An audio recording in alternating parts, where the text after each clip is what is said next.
Breakfast अगर मैं definition wise अगर जाऊं तो मेरा ब्रेकफास्ट होता है शाम को, क्योंकि आप फास्ट को जब ब्रेक करते हो उसे हम ब्रेकफास्ट कहते हैं। तो मतलब ये नहीं होता है 8-9 बजे जो सुबह में खा रहे हैं वो ब्रेकफास्ट हो गया, नहीं, डायरेक्टली मेरा 3 to 5 PM के अराउंड फर्स्ट मील होता है, वही मेरा लास्ट मील होता है। ओरिजिनली मेडिकल डॉक्टर हो ना सर, तो आप कार्बोहाइड्रेट मत खाओ, क्योंकि कार्बोहाइड्रेट आपका न्यूट्रिशनल रिक्वायरमेंट ही नहीं है। तो इसलिए मैं ये कहता हूँ कि आप अपनी डाइट से प्लांट बेस्ड फूड आइटम्स को कम करना शुरू करो। तो भारत दर्शन में जो साधु संत हैं तो वो तो वेजिटेरियन है सर, उनको क्या बोलेंगे? वो तो मतलब है या नहीं है ये हम कैसे कह सकते हैं, मुझे तो लगता है वो है। तो sir Amitabh Bachchan he is a vegetarian, अब विराट कोहली को देख लो, वो ऑल वेजिटेरियंस हैं। देखिए आप जो उनकी बॉडी की बात करते हो ना, आप बस बाहर से देख रहे हो, आप बस फिजिकल अपीयरेंस को देखते हो, अंदर में क्या चल रहा होता है ना नाटक उनके, वो किसी को नहीं पता होता है। तो विराट कोहली मुझे अब अनहेल्दी दिखता है, बीमार लगता है मुझे अब देखकर। अरे भाई मटन खाओगे तो वो 2 साल में 4 साल में बाइपास सर्जरी होगा, 5 लाख का खर्चा आएगा मेडिकल में। तो डोंट गो फॉर मटन, क्योंकि ब्लड मोटा हो जाता है। अच्छा, तो मौत अगर मोटा होने से होती है तो पतला होने से ही मौत होती है। यू डोंट थिंक इंडियन थाली इज द हेल्दीएस्ट ऑप्शन? अरे बाप रे, वो बीमारी का घर है वो। अच्छा, थाली में क्या क्या रहना चाहिए सर, मतलब स्पेसिफिक होके? अगर आपको नॉनवेज, प्राइमरीली आपको नॉनवेज फूड को रखना है थाली में, ये आपका टारगेट होना चाहिए, ये टारगेट एक्चुअली होना चाहिए, और यही फैक्ट है जिसको मानना पड़ेगा आपको। संडे हो या मंडे? हाँ, डेली खाना है। डेली खाना है? डेली खाना। हाल ही में आपका यूट्यूब चैनल, इंस्टा हैंडल हम देख रहे थे, मतलब आपका रील्स काफी इंफॉर्मेटिव है और काफी वायरल है, कंट्रोवर्शियल भी है। अब दावा करते हैं कि मैक्सिमम डॉक्टर्स जो होते हैं यहाँ पर इंडिया में, जो मेडिसिन प्रैक्टिस करते हैं, मरीजों को ठीक से सजेशन नहीं देते। डॉक्टर बस ये सोचता है कि मैं कैसे ज्यादा से ज्यादा कमा सकूं इस पढ़ाई को करके। अच्छा, उनके दिमाग में बस और बस मनी होता है। आप पैसे के लिए मतलब एमबीबीएस नहीं कर रहे थे सर? राइट रेस में नहीं हूं मैं। फाइन।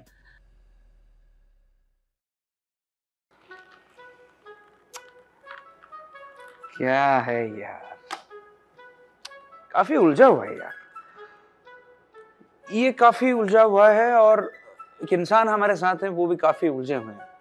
फिलहाल वो खुद को डॉक्टर बोलते हैं, बोलते नहीं, डॉक्टर हैं, न्यू जनरेशन के डॉक्टर हैं, यंग हैं, फिट हैं, स्मार्ट हैं, हैंडसम भी हैं, और बोलते हैं, क्या बोलते हैं मालूम है? बोलते हैं दिन में 1 बार खाओ, 1 बार खाओ, पानी ज्यादा मत पियो। बोलते हैं मांस मच्छी खाओ, रेड मीट खाओ, गो नॉनवेज। पागल समझे क्या? हैं? अरे हम उड़िया लोग हैं यार, हम अरवा डालमा खाते हैं, वो पापड़ खाते हैं, साग खाते हैं, भजा भजा खाते हैं, सलाद खाते हैं, दही खाते हैं, घी खाते हैं, गुआ घियो खाते हैं, मालूम है ना गुआ घियो? और गुआ घियो वो गाना वायरल हुआ था उड़ीसा में। तो सही है, इंस्टा में रील्स डालते हैं, दूसरे डॉक्टर्स को रोस्ट भी करते हैं, बोलते हैं ये जो लॉजिक वो दिए हैं आयुर्वेदिक डॉक्टर वो गलत सलत है। तो आज बुला लिया पॉडकास्ट पर सर जी को, फ्लाइट लेके सीधा आ गया पटना से। चलिए शुरू करते हैं कॉफी के साथ। नमस्ते। फिलहाल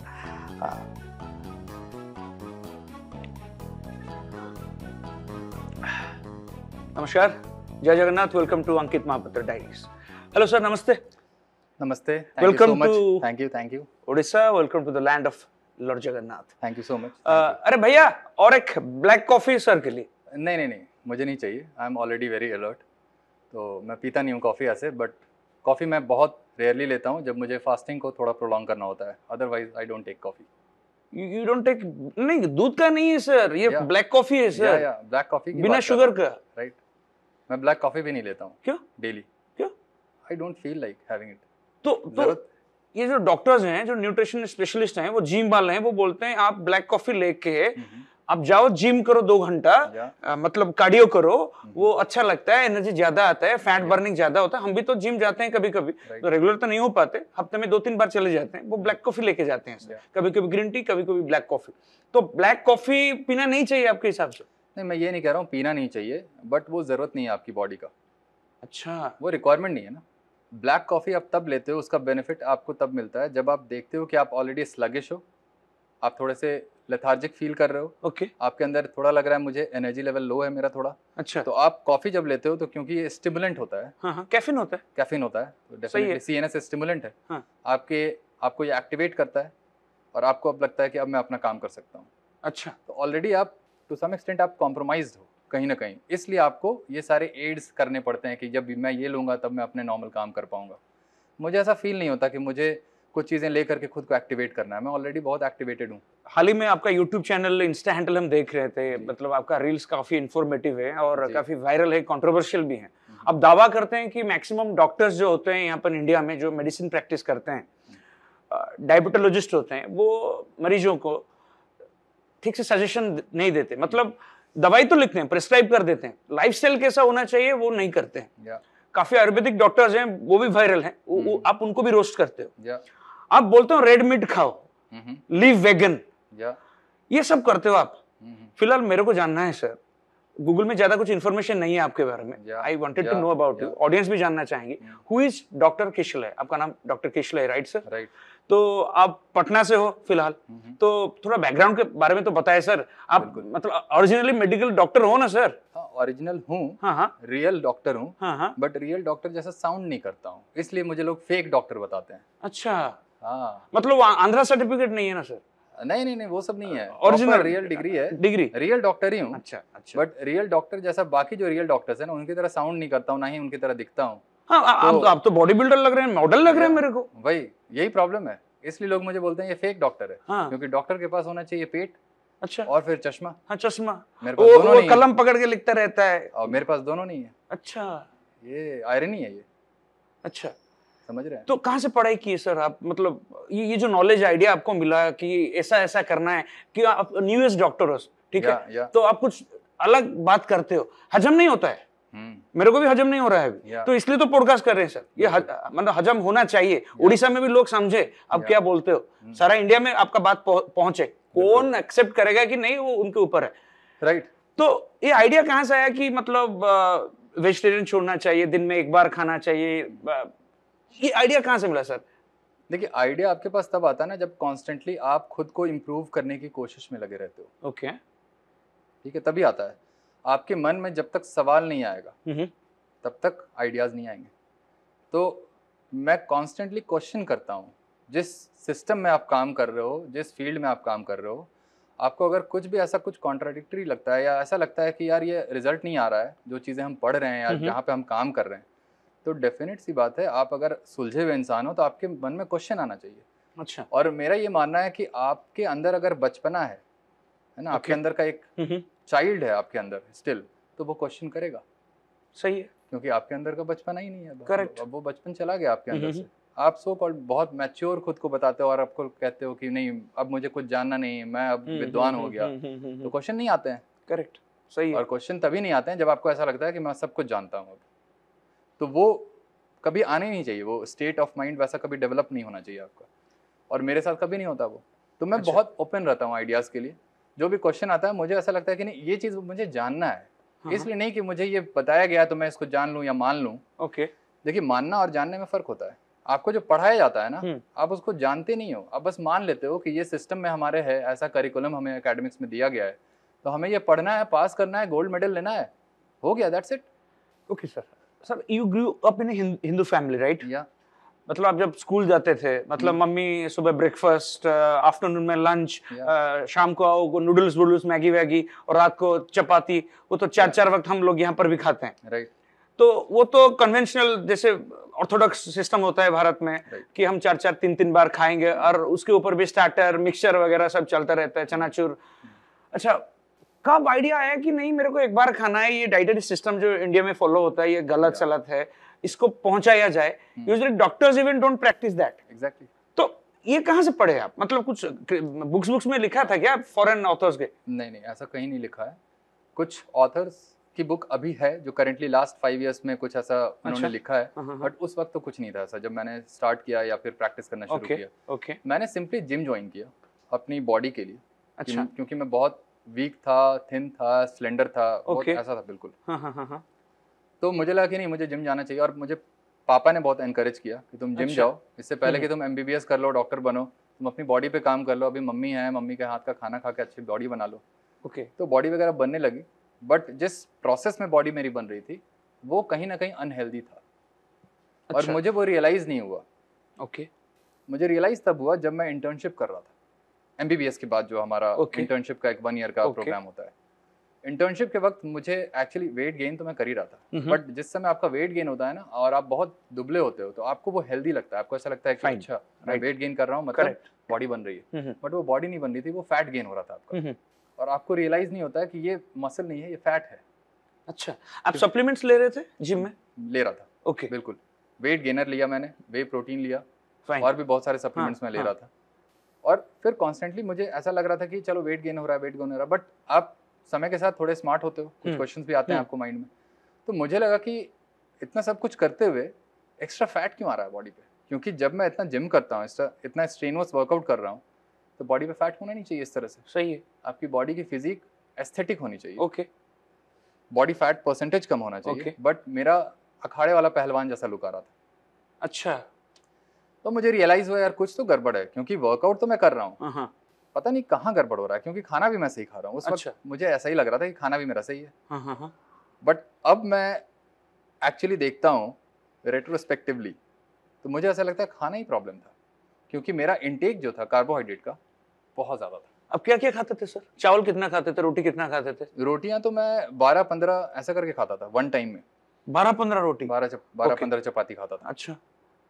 और मेस वाला भी मुझे खुशी खुशी देता था। मेस वाले को लगता था अरे ये बंदा थोड़ा अलग है, बॉडी भी बनाता है, तो चलो इसको खिलाओ खुशी खुशी। मेरे से एक्स्ट्रा चार्ज नहीं करता था। ओके।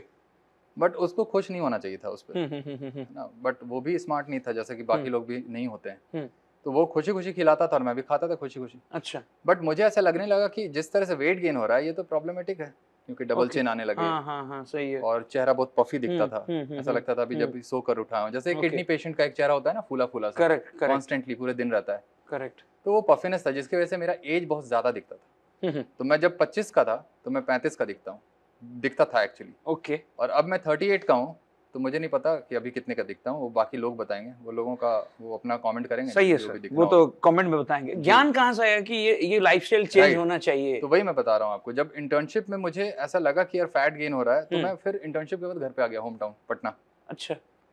फिर जिम करते करते मुझे लगा कि नहीं, अब इस बॉडी फैट को कम करना है। क्योंकि एक फेज आता है ना जहाँ पे आपको लगता है नहीं अब मेरे एब्स होने चाहिए। ओके। तो समझो वो क्लिक कर गया मेरे माइंड में कि मुझे अब एब्स बनाने हैं, और एब्स बनाने के लिए मुझे लगा कि अब बॉडी फैट को कैसे रिड्यूस किया जाए। और उस दौरान मैंने पढ़ाई शुरू की फिर से।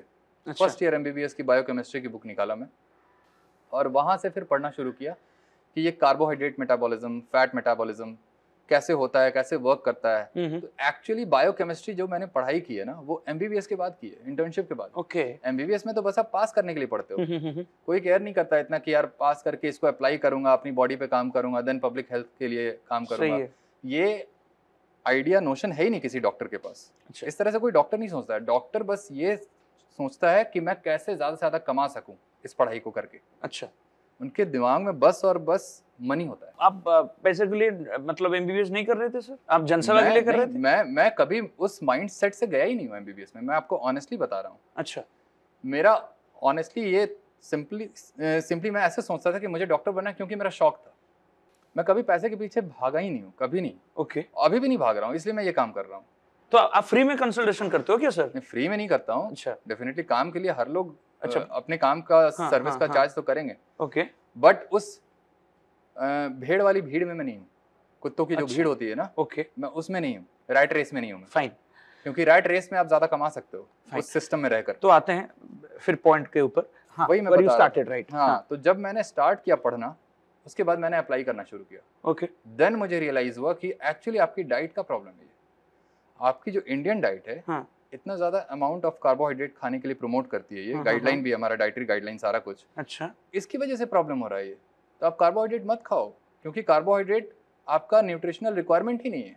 आपको कार्बोहाइड्रेट खाने की जरूरत क्या बोल रहे हैं सर? हम चीनी नहीं खाएं, गुड़ नहीं खाएं, एग्जैक्टली, आलू नहीं खाएं, राइट, देसी आलू नहीं खाएं, सारू नहीं खाएं, राइट, अरबी जो होता है। तो डॉक्टर तो बोलते हैं वो खाओ, उसमें फाइबर भी होता है, कार्बोहाइड्रेट्स भी होता है। तो स्टेमिना कहाँ से? अगर एक फार्मर है सर, वो खेती कर रहा है, वो बंदा खा के अगर नहीं जाएगा, हम यहाँ पर उड़ीसा में वाटर राइस कहते हैं, उसको पखाल बोलते हैं, ठीक है।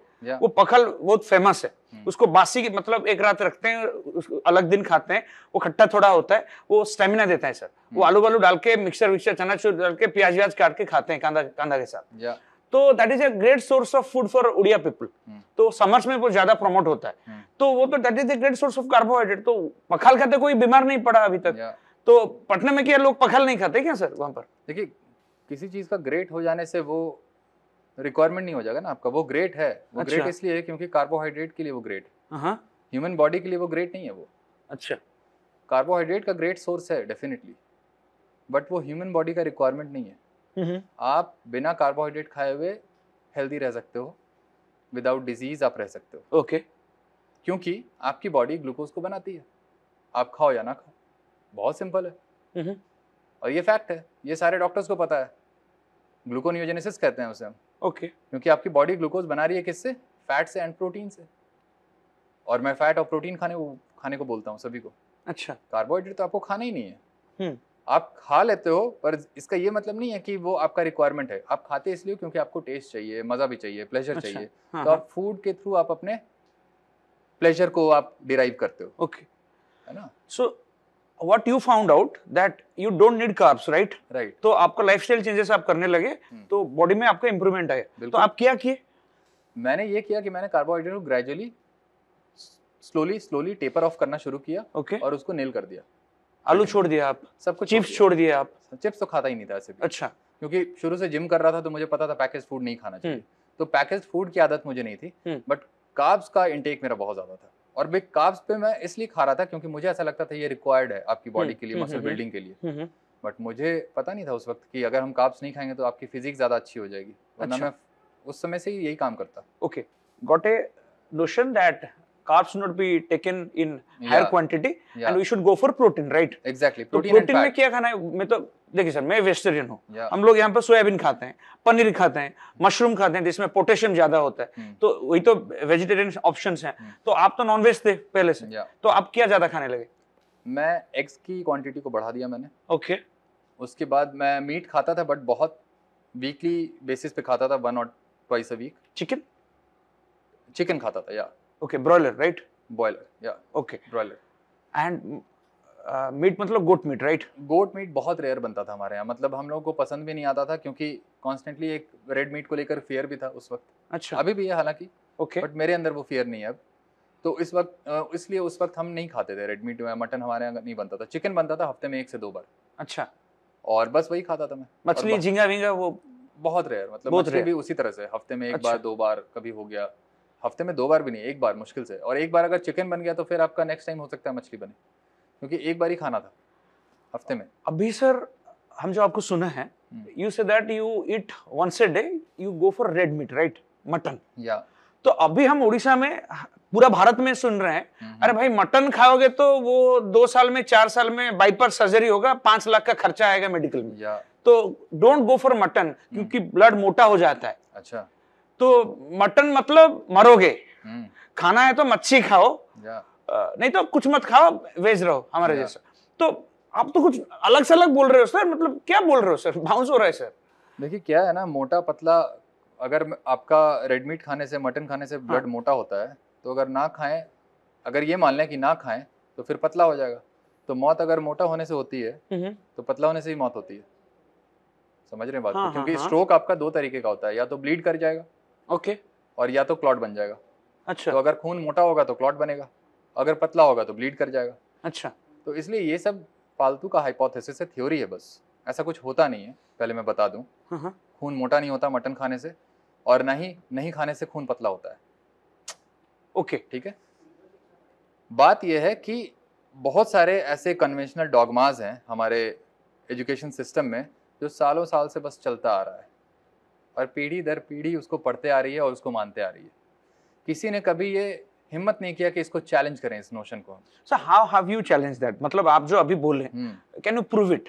लाइक आप बोल रहे हो कि मटन खाने से स्ट्रोक नहीं होगा, बाईपास सर्जरी नहीं होगा, कोलेस्ट्रॉल लेवल्स नहीं बढ़ेगा। मैं ये नहीं कह रहा हूँ कि ऐसा होगा नहीं। मैं ये कह रहा हूँ कि वो आपका फूड है। ओके, और आपकी बॉडी में डिजीज होने के लिए बहुत सारे फैक्टर्स होते हैं, सिर्फ फूड तो नहीं होता आपका। क्योंकि आपके अदर एनवायरमेंटल फैक्टर्स भी हैं, पोल्यूशन है, अच्छा, और अदर लाइफस्टाइल फैक्टर्स हैं, जिसमें आपका स्ट्रेस लेवल है, लैक ऑफ स्लीप है, आप कितने एक्टिव रहते हो, कितने नहीं रहते हो, आपका सोशल लाइफस्टाइल कैसा है, वो सारा कुछ होता है उसमें। तो सारे फैक्टर्स आपके इन्वॉल्व हैं आपकी बॉडी को रेगुलेट करने में, हेल्थ वाइज। ओके, तो सिंपली आप ये नहीं बोल सकते हो कि आप ये खा लोगे तो आप बच जाओगे, या ये नहीं खाओगे तो आपकी ये बीमारी हो जाएगी। ये कहना गलत है। मैं ये कह रहा हूँ कि जो आपका एक्चुअल फूड है आप उसको खाइएगा तो आपकी सिचुएशन बाकी एवरेज लोगों से बेटर रहेगी, मैं ये कहता हूँ। अच्छा, so as per you how we should cook mutton? मतलब तेल कितना डालना चाहिए, उसको स्टीम कितना करना चाहिए, फ्राई करना चाहिए कि नहीं, उसमें आलू डालना चाहिए कि नहीं, वो बताइए थोड़ा। मतलब आप कैसे खाते हो? आपकी डाइट में जब नॉनवेज होगा ना, हाँ, तो नॉनवेज फूड जो होता है वो कंप्लीट फूड होता है ह्यूमन बींग्स के लिए। ओके। आप अपनी थाली में जो बोलते हो घर बना के रखते हो ना अपनी थाली में, 1 2 घर 3 घर 4 घर, अच्छा, और ट्रे होता है। हाँ, सब कुछ भरते हो आप थोड़ा थोड़ा। करेक्ट। क्यों भरते हो? क्योंकि आपको पता है सिर्फ दाल चावल खाएंगे तो हमारा न्यूट्रिशन पूरा नहीं होगा। सही है, इसलिए आप सब्जी भी लेते हो। We need a complete food. हाँ, सब्जी भी लेते हो, हाँ, थोड़ा सैलेड लोगे, फिर थोड़ी दही खाओगे, तो सब कुछ लेते हो और फिर आपको ऐसा लगता है कि यार इंडियन थाली इज द हेल्दीएस्ट ऑप्शन, या फिर आप बहुत हेल्दी मानते यू हो। डोंट थिंक इंडियन थाली इज द हेल्दीएस्ट अरे ऑप्शन? बाप रे, वो बीमारी का घर है। वो क्या बोल रहे हो सर? बीमारी का घर है, मैं बता रहा हूँ। अभी मैं अपने पॉइंट को रखता हूँ ना आपके सामने अच्छे से। अच्छा, रेड मीट आपका कंप्लीट फूड है। हाँ, तो कंप्लीट फूड का मतलब ये होता है कि आपका सारा न्यूट्रिशनल रिक्वायरमेंट उस फूड से पूरा हो जाएगा। डेली रिक्वायरमेंट जो भी है न्यूट्रिशन वाइज, जितने भी मैक्रो न्यूट्रिएंट्स हैं, माइक्रो न्यूट्रिएंट्स हैं, सारे कुछ मिल जाएंगे आपको बॉडी में। सारा कुछ मिलता है। अब कुछ स्मार्ट लोग होते हैं, so called smart with low IQ, okay, वो बोले हैं कि विटामिन सी नहीं होता मीट में, जो गलत है एक्चुअली। विटामिन सी भी होता है मीट में, और उतना ही होता है जितना आपकी बॉडी को चाहिए। अगर आप डाइट में कार्बोहाइड्रेट नहीं लेते हो तो आपकी विटामिन सी का भी रिक्वायरमेंट बहुत कम हो जाता है। आपको अलग से नींबू चूसने की जरूरत नहीं है या लेमन जूस पीने की जरूरत नहीं है, क्योंकि आप कार्ब्स नहीं खा रहे हो। और ये सारा कुछ ना मैं अपने चैनल पे बताता हूँ डिटेल में साइंटिफिकली। यहाँ पे मैं बहुत साइंटिफिक जाऊंगा नहीं। सर आपके हिसाब से इंडियन थाली में क्या होना चाहिए सर? इंडियन थाली में क्या, इंसान की किसी भी खाने की थाली में वही होना चाहिए जो इंडियन थाली में होना चाहिए। इंडियन, एशियन, अफ्रीकन करने से कोई फायदा नहीं है ना। हम हैं सब इंसान, ह्यूमन बींग्स हैं। बायोलॉजिकली, मेटाबॉलिकली, बायोकेमिकली, फिजियोलॉजिकली हम ऑलमोस्ट सिमिलर हैं। ओके, तो खाना वही खाना पड़ेगा आपको। ऐसा तो नहीं है कि मैं अगर यूएस में चला गया तो मेरा खाना वहां पे बदल जाना चाहिए क्योंकि मैं अब यूएस का हूँ। ऐसा नहीं हो सकता ना। सर आप बोल रहे हो, आप जो अभी प्रैक्टिस कर रहे हो डेली, मतलब आपका शेड्यूल बताइए सर। आप सुबह उठे, या नहाया धोया, उसके बाद क्या करते हैं आप? सुबह उठता हूँ तो पहले तो मैं लेट उठता हूँ थोड़ा, क्योंकि मैं रात को लेट तक काम करता हूँ। Okay, that is fine. और जिसको लोग बोलते हैं ना कि आपकी रूटीन अच्छी नहीं है, आप लेट सोते हो, लेट जागते हो, तो मैं कहता हूँ मेरा बस एक चीज ऐसा है जो तुम्हें लग रहा है कि नेगेटिव है। ओके, बट तुम वैसे 50-100 चीजें करते हो जो तुम्हारी बॉडी के लिए अच्छा नहीं है, बट स्टिल कर रहे हो। तो मुझे ऐसा लगता है आप बाकी चीजों को ठीक से रखते हो, कंट्रोल में रखते हो, तो 1-2 फैक्टर, आप लेट सोते हो, लेट उठते हो, उतना मैटर नहीं करता आपकी बॉडी के लिए। क्योंकि ह्यूमन बॉडी जो है इतनी रिजिलियंट, रोबस्ट होती है कि just because you are sleeping late at night और waking up very late, okay, तो इससे आपकी बॉडी को बहुत ज्यादा नुकसान नहीं होता है। मैं इस चीज को प्रमोट नहीं कर रहा हूँ, लेकिन मैं ये भी नहीं कह रहा हूँ कि आपको बस स्लीप का ड्यूरेशन आप फिक्स करके, या स्लीप टाइमिंग, स्लीप हाइजीन सब कुछ फिक्स करके आप सारी कुछ को ठीक कर लोगे। नहीं sir, do you believe in the line early to bed early to rise makes a man healthy, wealthy and wise? ऐसा कहाँ हो रहा है जो लोग ऐसा कर रहे हैं? सिर्फ ये एनफ नहीं है, मैं वही कह रहा हूँ। सिर्फ ऐसा करके आप हेल्दी रह नहीं सकते। अच्छा, क्योंकि आपका खाना पीना गड़बड़ है। तो सिर्फ पहले सोकर पहले उठकर क्या फायदा है? कोई फायदा नहीं है। अच्छा, आपकी बॉडी का मेटाबॉलिज्म प्राइमरीली तो आपका फूड से डिक्टेट हो रहा है। ओके, और खाना आप सही कर नहीं रहे हो। अच्छा, और ये सोच रहे हो कि पहले सो जाएंगे, पहले उठ जाएंगे तो सब कुछ सही हो जाएगा। नहीं होता है। आपके बारे में बताओ सर। मतलब ब्रेकफास्ट में आप क्या लेते हो सर? मैं खाता ही नहीं हूँ। क्या बोल रहे हो? हाँ, ब्रेकफास्ट अगर मैं डेफिनेशन वाइज अगर जाऊं तो मेरा ब्रेकफास्ट होता है शाम को। क्योंकि आप फास्ट को जब ब्रेक करते हो उसे हम ब्रेकफास्ट कहते हैं। ब्रेकफास्ट का मतलब ये नहीं होता है 8-9 बजे जो सुबह में खा रहे हैं वो ब्रेकफास्ट हो गया, नहीं। ब्रेकफास्ट का मतलब होता है आप अपने जब फास्ट को ब्रेक करते हो अपने फर्स्ट मील से, वो आपका ब्रेकफास्ट है। अब आपका फर्स्ट मील सुबह 8 बजे होगा, सुबह 6 बजे होगा, या सुबह 9 बजे 10 बजे होगा, वो आपका ब्रेकफास्ट होगा। तो मेरा ब्रेकफास्ट होता है शाम के 5 बजे। एक सेकंड सर, हम लोग जानते हैं कि रात में 7-8 घंटा सोना है हमको, ठीक है, तो बॉडी रेस्ट होता है, तो जो रात को जो खाना खाए वो डाइजेशन प्रोसेस के अंदर आता है, we are hibernating, right sir. तो गैस्ट्रिक जूसेस भी बॉडी में बनते हैं, हाइड्रोक्लोरिक एसिड भी बहुत एक्टिव होता है सुबह। तो अगर हम नहीं खाते हैं तो गैस्ट्रिटिस होता है, कोलाइटिस होता है, मतलब बर्न्स होते हैं, कुछ भी होता है, पाइल्स भी होने की संभावना है। तो हमको बताया गया है कि you should have breakfast like a king, lunch like a queen, and वो डिनर लाइक ए बर्ड। तो ये तो पूरा आप उल्टा जा रहे हो sir, you are contradicting all the points. तो जो कर रहे हैं सीधा उल्टा तो सब उनके साथ हो रहा है ना, मैं तो उल्टा करके ही सीधा कर रहा हूँ सबको। आप ब्रेकफास्ट नहीं करते, आप ब्रंच करते हो डायरेक्टली मेरा 3 to 5 PM के अराउंड फर्स्ट मील होता है, वही मेरा लास्ट मील होता है। तो आप इंसान हो ना सर, हाँ, मतलब बिल्कुल। भूख लगता है ना सर आपको? भूख लगती है इसलिए तो खाता हूँ दबा कर, एक बार ही खाता हूँ, वही खा के छोड़ देता हूँ फिर। तो कितना खाते हो सर आप, मतलब इतना बड़ा थाली? देखिए, अगर वो डिपेंड करता है कि मेरा जो मील है उस हाँ। दिन वो एग्स का है या फिर मटन का है या मीट का है, कोई भी मीट का हो, अच्छा, तो जो भी खाऊंगा बस वही खाऊंगा। और कभी कभी मीट से मेरा पेट नहीं भरा तो साथ में एडिशनल एग्स भी ले लेता हूँ, बट यूजुअली मेरा ये होता है कि एग्स खा रहा हूँ तो सिर्फ एग्स खाऊंगा, क्योंकि उस दिन मीट बनता नहीं है। ओके क्योंकि 2 से 3 दिन जो होता है हमारे यहाँ मटन का शॉप बंद होता है, ओके, चिकन का भी शॉप बंद होता हाँ है, हाँ हाँ, रिलीजियस एस्पेक्ट को ध्यान में रखते हुए। ट्यूसडे थर्सडे को नहीं मिलता है, ओके, तो ट्यूसडे थर्सडे को मैं एग्स खाता हूँ, सिर्फ एग्स। और एग्स मेरा 24 to 30 होल एग्स होता है, अच्छा, योग के साथ? यॉक के साथ, अच्छा, पूरा पीला वाला खाता हूँ 24 से 30 अंडे होल एग्स। हम्म, और वही फर्स्ट और लास्ट मील होता है मेरा, और अच्छा। वो एग ऑमलेट के फॉर्म में होता है। ओके, नो राइस, कुछ- नो चपाती, नो ब्रेड, नथिंग, टमाटर?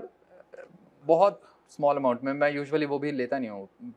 ऑनियन वगैरह भी बहुत कम डालता हूँ, नहीं डालता हूँ यूजुअली, क्योंकि सनी साइड अप एग्स में खाता हूँ। जैसे अच्छा। एक साइड फ्राइड रहता है और ऊपर से ऐसे ही रहता है, मतलब। अच्छा सर, आपका बेस्ट एडवाइस क्या रहेगा जो ऑडियंस देख रहे हैं आपको? What should be the regular, ठीक है हम आपको मान लेते हैं, ठीक है, Yeah. पकड़ के चले, आई एम कन्विंस्ड, Yeah. लोग भी कन्विंस्ड हैं, तो डॉक्टर किशले बोल रहे हैं what should be the regular lunch practice और meal practice of a average Indian. हम लोग काम करते हैं 20-20 किलोमीटर 30-30 किलोमीटर ट्रैवल करेंगे, Yeah. ठीक है, स्ट्रेस रहता है, लोग सिगरेट विगरेट लेते हैं बीच बीच में, चाय लेते हैं, इंडियंस लोग काफी टी लेते हैं, तो बीवी तो टिफिन बना कर देती है, आज आलू बना लिए, दम आलू बना लिए, रोटी बना लिए, ये बना लिए, तो रेगुलर प्रैक्टिस कैसा होना चाहिए? ठीक है, आपके बात से मैं सहमत हूं, तो आप अपने हिसाब से बोलो सर।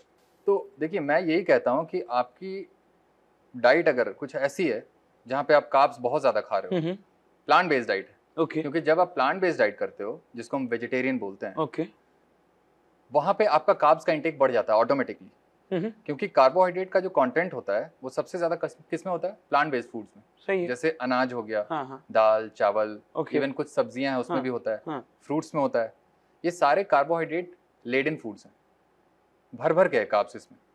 तो आप अगर कितना भी बोल लो हेल्दी वेजिटेरियन डाइट, वो हेल्दी रहता नहीं, क्योंकि कार्ब्स का इंटेक इतना ज़्यादा हो जाता है आपकी बॉडी के लिए कि कार्ब्स आपको चाहिए नहीं बाहर से, वो हमने बात की अभी। ओके, कार्ब्स का जब रिक्वायरमेंट नहीं है और आप उसको इतना ज़्यादा लोगे तो आपकी बॉडी तो बीमार होगी एक दिन। तो इसलिए मैं ये कहता हूँ कि आप अपने डाइट से प्लांट बेस्ड फूड आइटम्स को कम करना शुरू करो।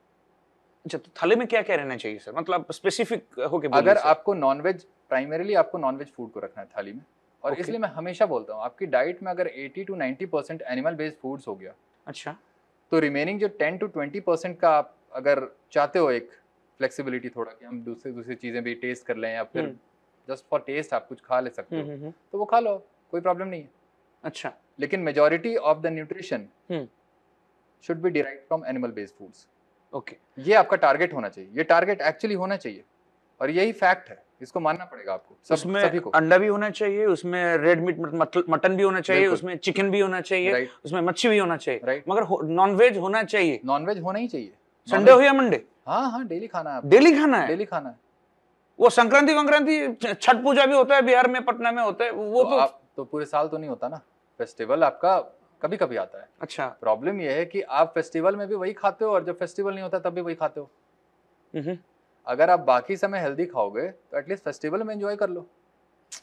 मैं क्या करता हूँ, मैं दिवाली में थोड़ी मटन खाता हूँ या छठ में थोड़ी ना मटन खाता रहता हूँ। अच्छा, आप नहीं खाते हो? नहीं खाता हूँ, ओके, क्योंकि घर पे होता है तो मैं नहीं खाता हूँ।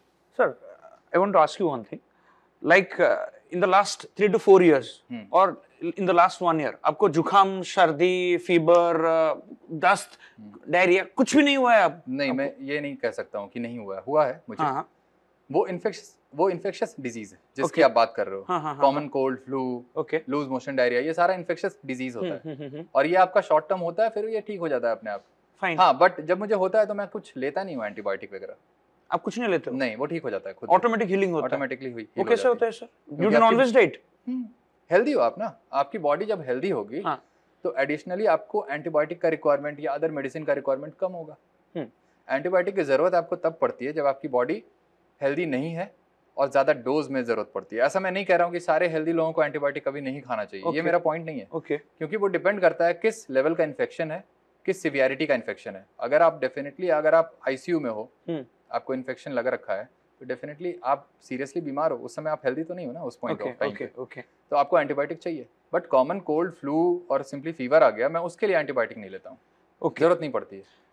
सर आपका दावा है कि जो वेज खाते हैं, मतलब those are maximum vegetarian, they have more diseases lately और अर्ली। तो भारत दर्शन में जो साधु संत हैं, जो प्रैक्टिस हिमालयन योगी हैं, सदगुरु हैं, साउथ में, नॉर्थ में रामदेव बाबा हैं, योगासन करते रहते हैं, तो वो तो वेजिटेरियन है सर, पतंजलि चलाते हैं। उड़ीसा में भी साधु संत हैं, तो वो लोग क्या, मतलब वो उनको क्या बोलेंगे? वो तो मतलब वो तो है sir, with no offence to them. वो भी तो शास्त्र पढ़ते हैं, वेद पढ़ते हैं, उनको भी तो ज्ञान है। तो वो क्या डॉक्टर खिचले के सुने? वो अब देखिए वो हैं, आपने जो वर्ड यूज किया अभी, वो हैं या नहीं है ये हम कैसे कह सकते हैं? मुझे तो लगता है वो हैं, क्योंकि जिस तरह का वो काम कर रहे हैं, जिस डाइट को बता रहे हैं, मुझे तो लगता है वो हैं। आप उनको इसलिए मान रहे हो वो नहीं है क्योंकि वो बड़ा फिगर हो गया बस। मतलब you are challenging Indian sadhu, the diet they are practicing since ages, the vegan diet, that is wrong। आप साधु संत को क्यों मानते हो? साधु संत ने क्या पढ़ाई किया है ह्यूमन बॉडी के लिए, या फिर उनका बैकग्राउंड क्या होता है? कुछ नहीं। आप सदगुरु का नाम ले रहे हो, रामदेव बाबा का नाम ले रहे हो। सदगुरु को तो स्ट्रोक आया था अभी कुछ सालों पहले, हुआ था उनको, ब्रेन स्ट्रोक हुआ था। करेक्ट। तो अगर सदगुरु जैसे लोग बोलेंगे कि आप बनाना खाओ प्रोटीन के लिए, नट्स खाओ, सीड्स खाओ प्रोटीन के लिए, तो ये तो काफी मिसलीडिंग एडवाइस है ये। Sir I am a science student, right? As far I know we need basic 3 ingredients if we are vegetarian, right?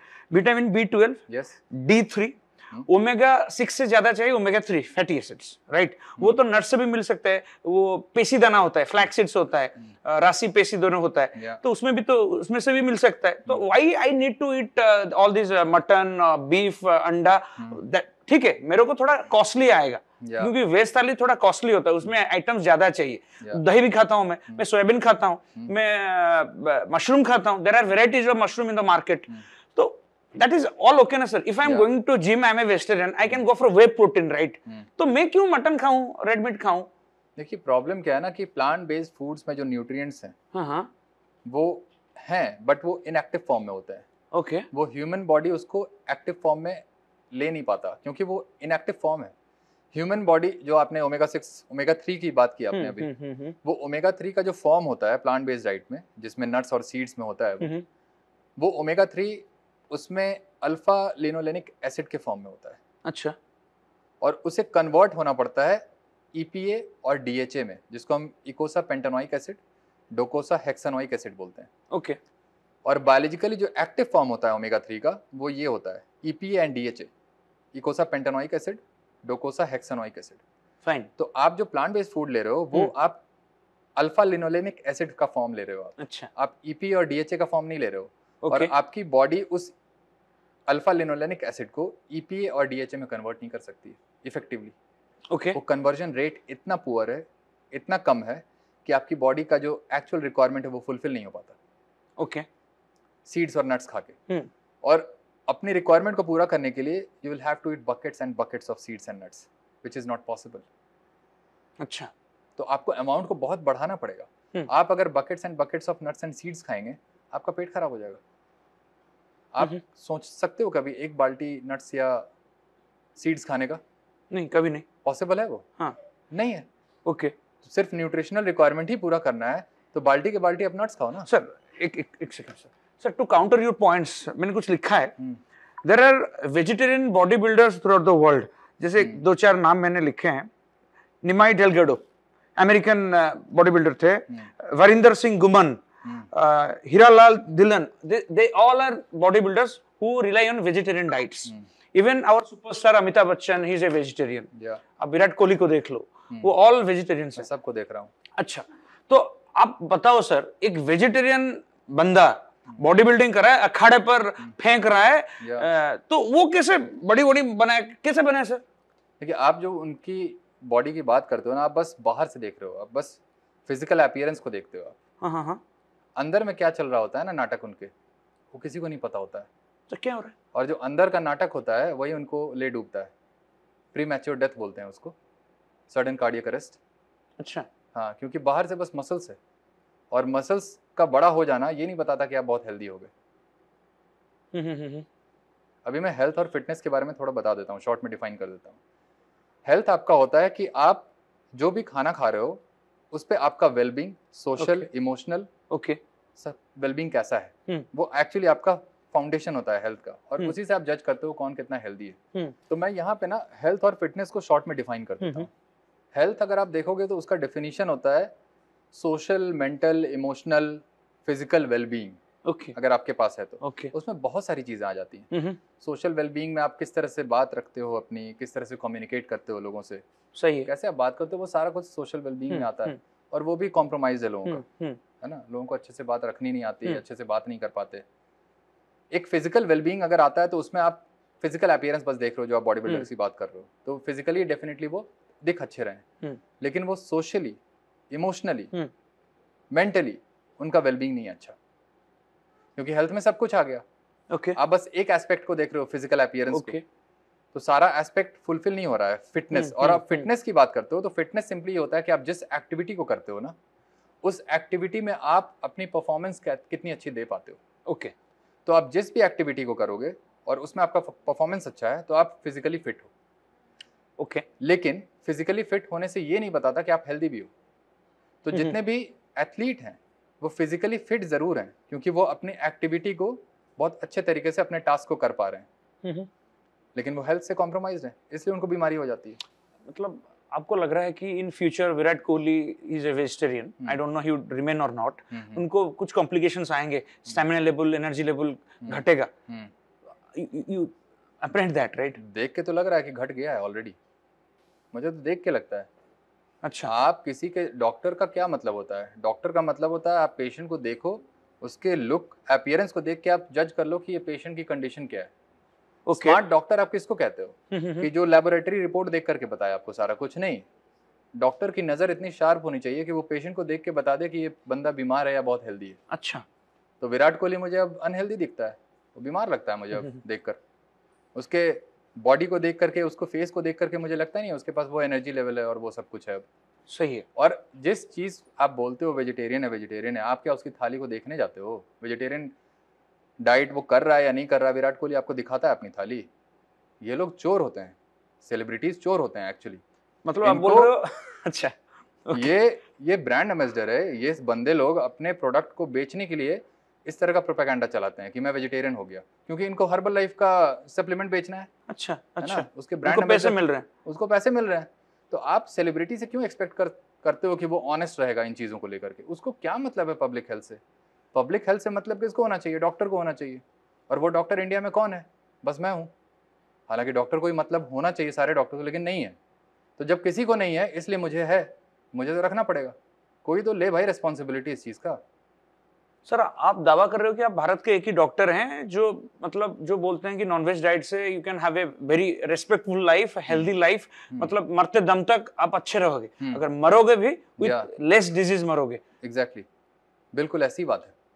Okay sir, with no offence to you, आपके कमेंट्स में कुछ मतलब मैं पढ़ रहा था, लोग बोलते हैं कि यार ये डॉक्टर तो गंजा हो गया, हाँ, बिल्कुल बाल कम हो गए, आप दिखते तो बहुत अच्छे हो, स्किन चमक रहा है आपका, लवली, मतलब फेयरनेस क्रीम लगाते हो क्या सर? कुछ नहीं करता हूँ, कुछ नहीं लगाते हो, कोई कॉस्मेटिक्स यूज नहीं करता। ओके, हाँ करता हूँ, डिओड्रेंट लगाता हूँ, क्रीम स्किन के लिए कोई क्रीम, मॉइस्चराइजर, ये सब नहीं करता। तो लोग ये सोचते हैं कि सिर्फ आप मटन ले रहे हो, रेड मीट ले रहे हो, अंडा ले रहे हो, इसलिए आपको भी मतलब 360 डिग्री न्यूट्रिशन नहीं मिलता है, आपके हिसाब से मिल रहा है।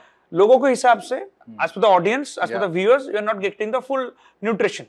So you are lacking all this nutrition. So hair fall is happening. Hair fall का main reason होता है 5 alpha reductase और DHT होता है, dihydrotestosterone blockage होता है, वो fall होना शुरू होता है।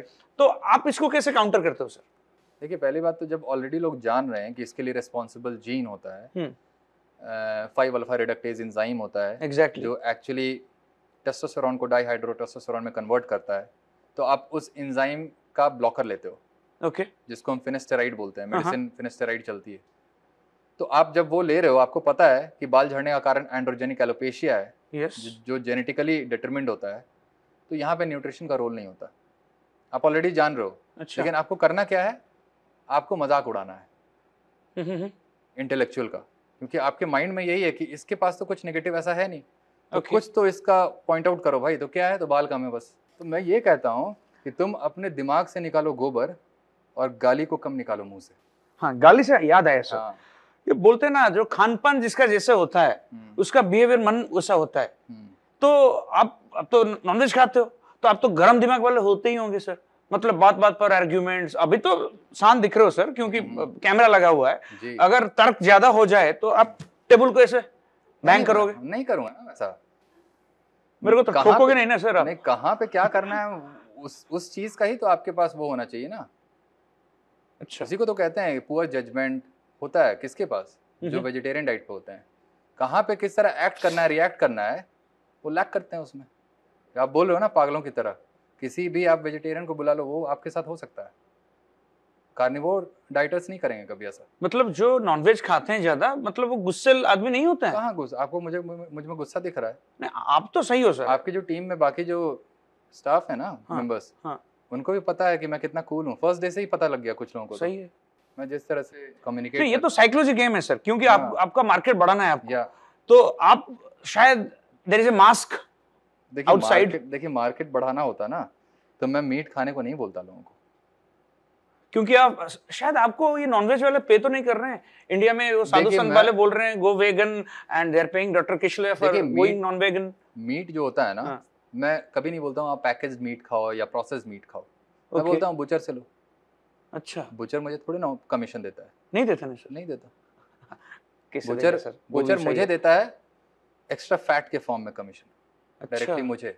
Okay okay okay. ऐसा नहीं है कि रेफरेंस में दूंगा उसका और कोई क्लाइंट उसके पास जाएगा तो बोलेगा कि डॉक्टर किशले आपके वजह से एक मेरे पास क्लाइंट आया तो आप इतना कमीशन रख लो। नहीं, वो सब नहीं होता।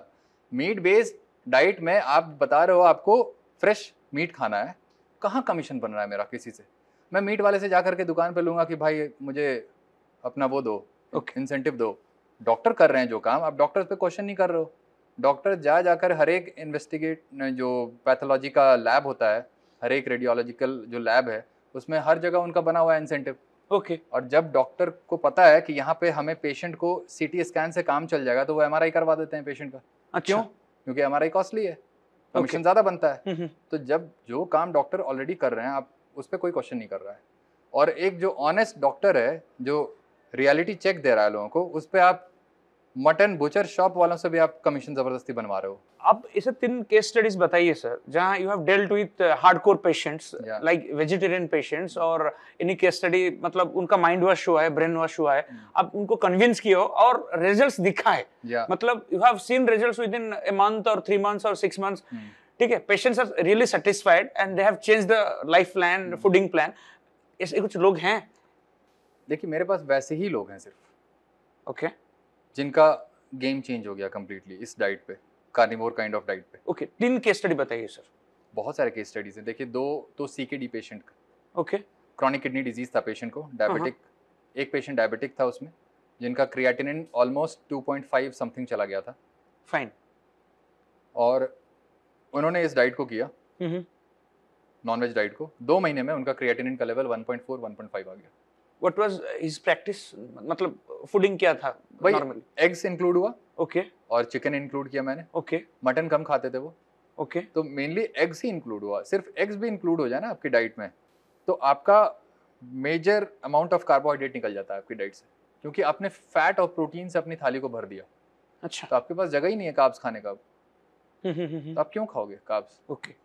तो इस तरह से आप अपने बहुत सारे सिचुएशन, मेडिकल कंडीशन को बेटर कर सकते हो। और एक और सिमिलर एक केस था, उनका भी सीकेडी था, और वो किडनी ट्रांसप्लांट पेशेंट थी। ओके, है मतलब आई मीन Okay. अभी भी हैं। और उनका किडनी जो ट्रांसप्लांटेड किडनी था वो डैमेज हो गया।